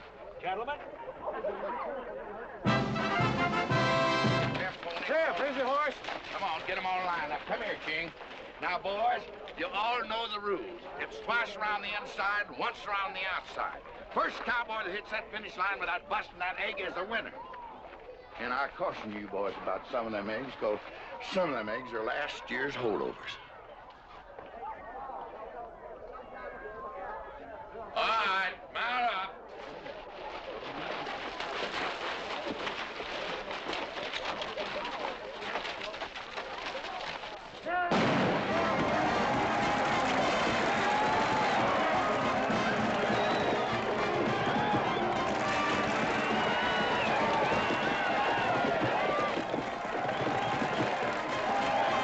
Catherine, my dear, you seem to be enjoying yourself. Oh, yes.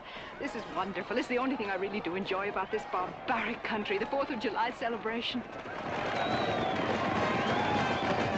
Well, Catherine, I've been here for 3 days. I haven't heard from you. Is anything wrong? Wrong? Well, I just hope that it hasn't been necessary for you to say anything to G.W. What are you talking about?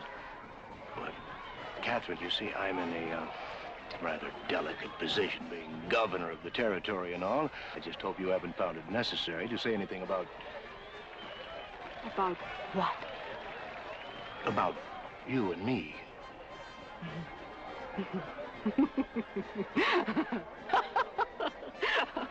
Why, you pompous windbag.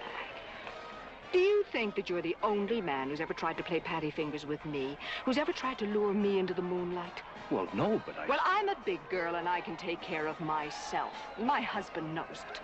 I can assure you, Governor, that your reputation is untarnished. Now get out of my way.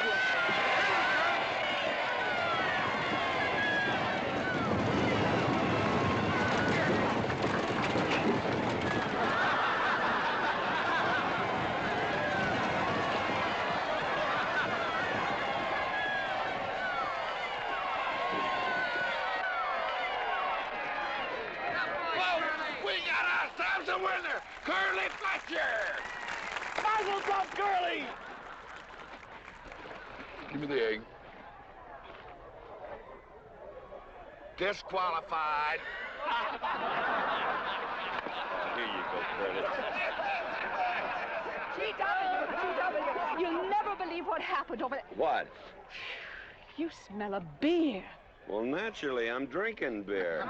Ladies and gentlemen, the next event will be a contest between the two bronco-busting champions of our territory. Remember the year I rode in that event? Wore your garters to hold up my sleeves? We had a bet, and I won it. George Washington McLintock, you are a very crude man. Well, I guess so, but that was a rough horse, like to jarred my insides loose. But it was worth it. 3 beers.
so. Nothing busted but my pride. Well, that ought to even things up, farmer. For what? Well, that sore nose you gave me the other day. Well, that ain't what's sore on him.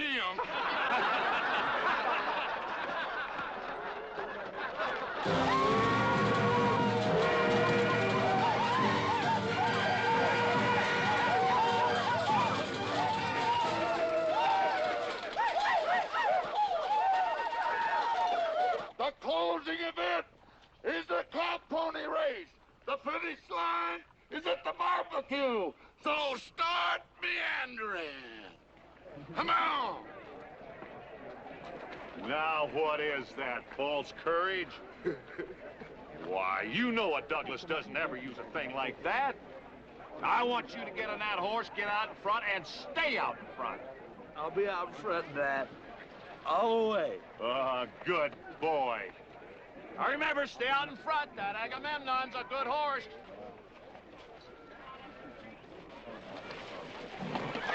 Oh, Agamemnon.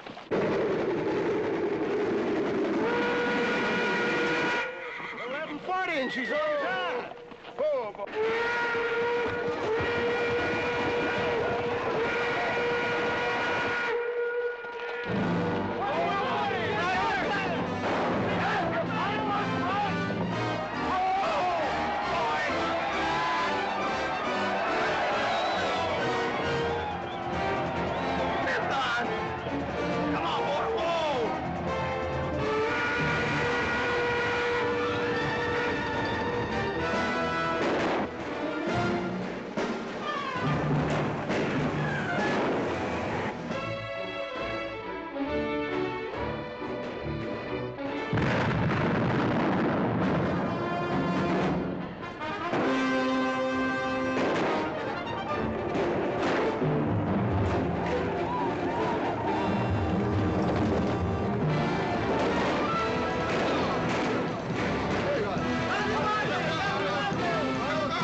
Whose idea was this stunt? God doggone it, they're my real book.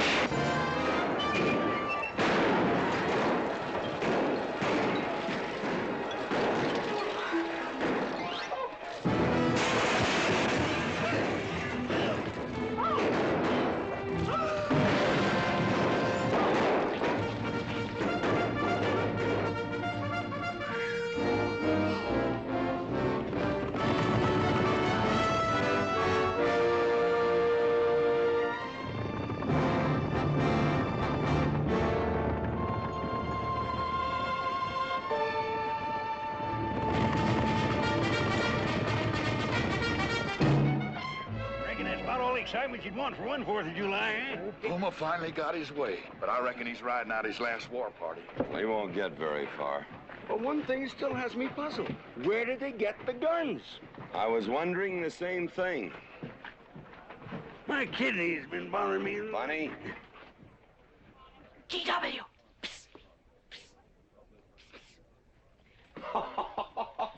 What an idiotic joke. Joke? Do you think that was a joke? Oh, shut up! Do you want everybody in town to see me? You look good in feathers. Oh. Dev, I think they've gone. Yeah. What are you going to do about it? What can I do? Nothing! Just like you've always done.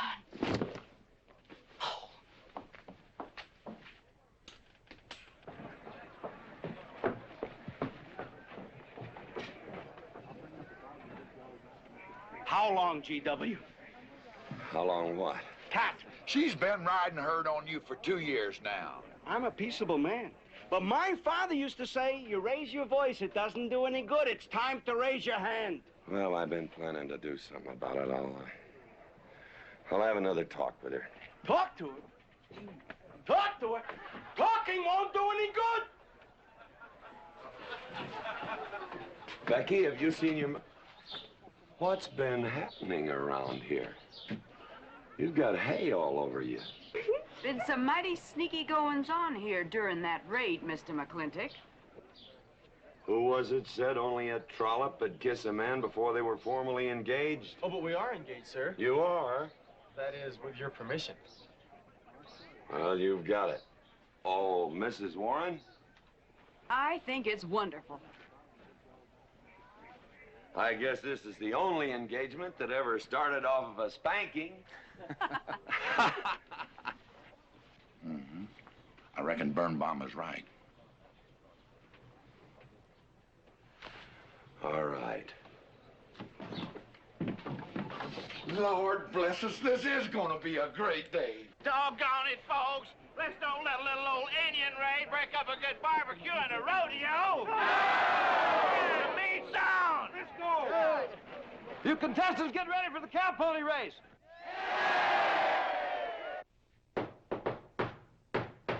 Who is it? It's me. Let me in. Not now. Right now. Are you insane? I want to talk to you. It'll have to wait. I've taken all I'm going to take from you. You are insane! You are going to tell me why you packed up, picked up, and walked out on me. 2 years ago, you remember, you came home from Denver with lipstick all over your...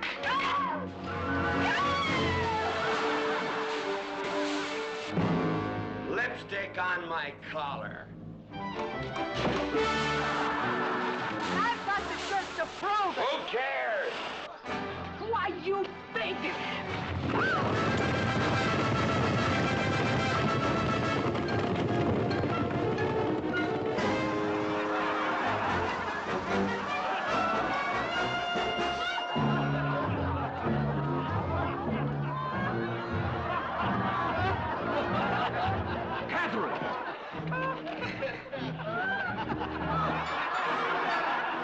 GW, you are a ruffian.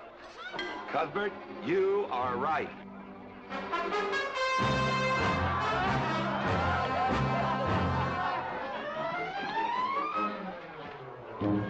Well, what kind of a family is that?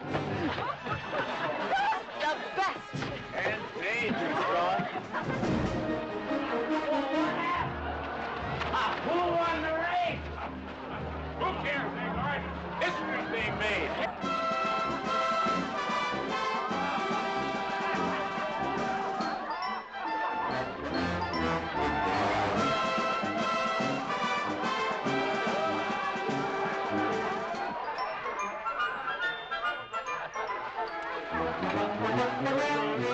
Yes, Rufus? I regret to inform you I've changed my mind about matrimony.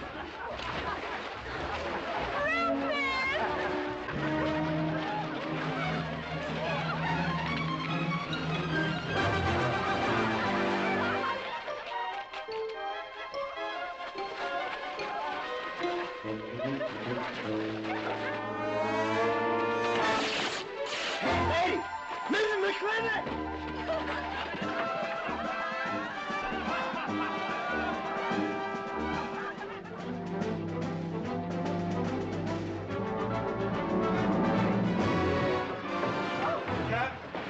Catherine! Keep him out of here. Everybody out!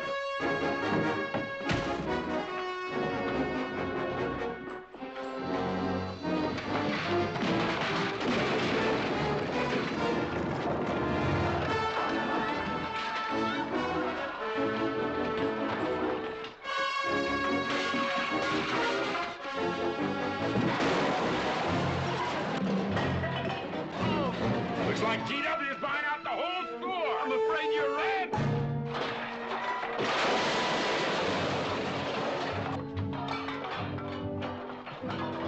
Call me family! Call me family!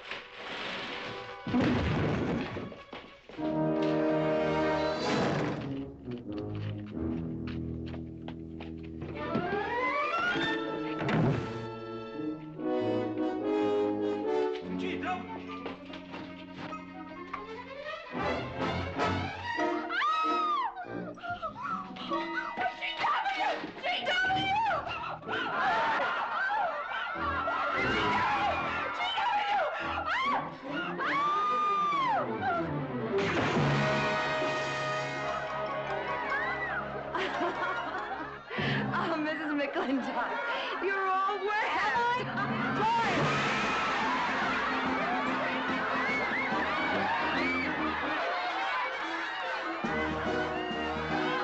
Wrong woman, G.W. Oh, pardon me.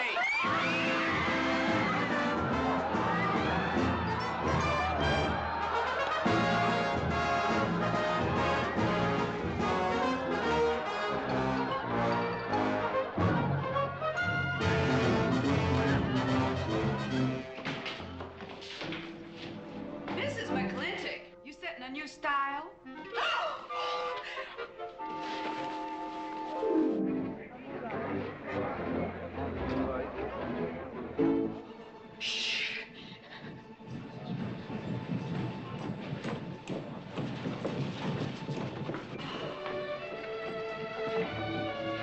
Mr. McLintock, in here!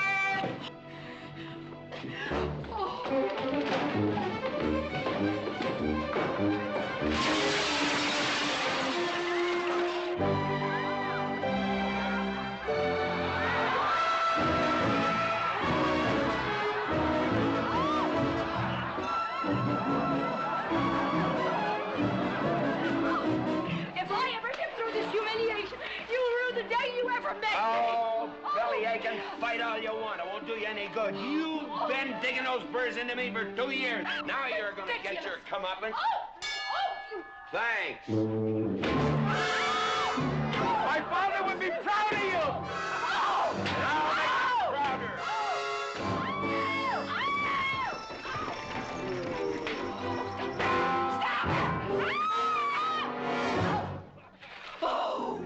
Keep it. You may need it. Now get your divorce. Home. Don't spare the horse. Home, you heard me. Don't think you're going to get rid of me that easy. Yeah.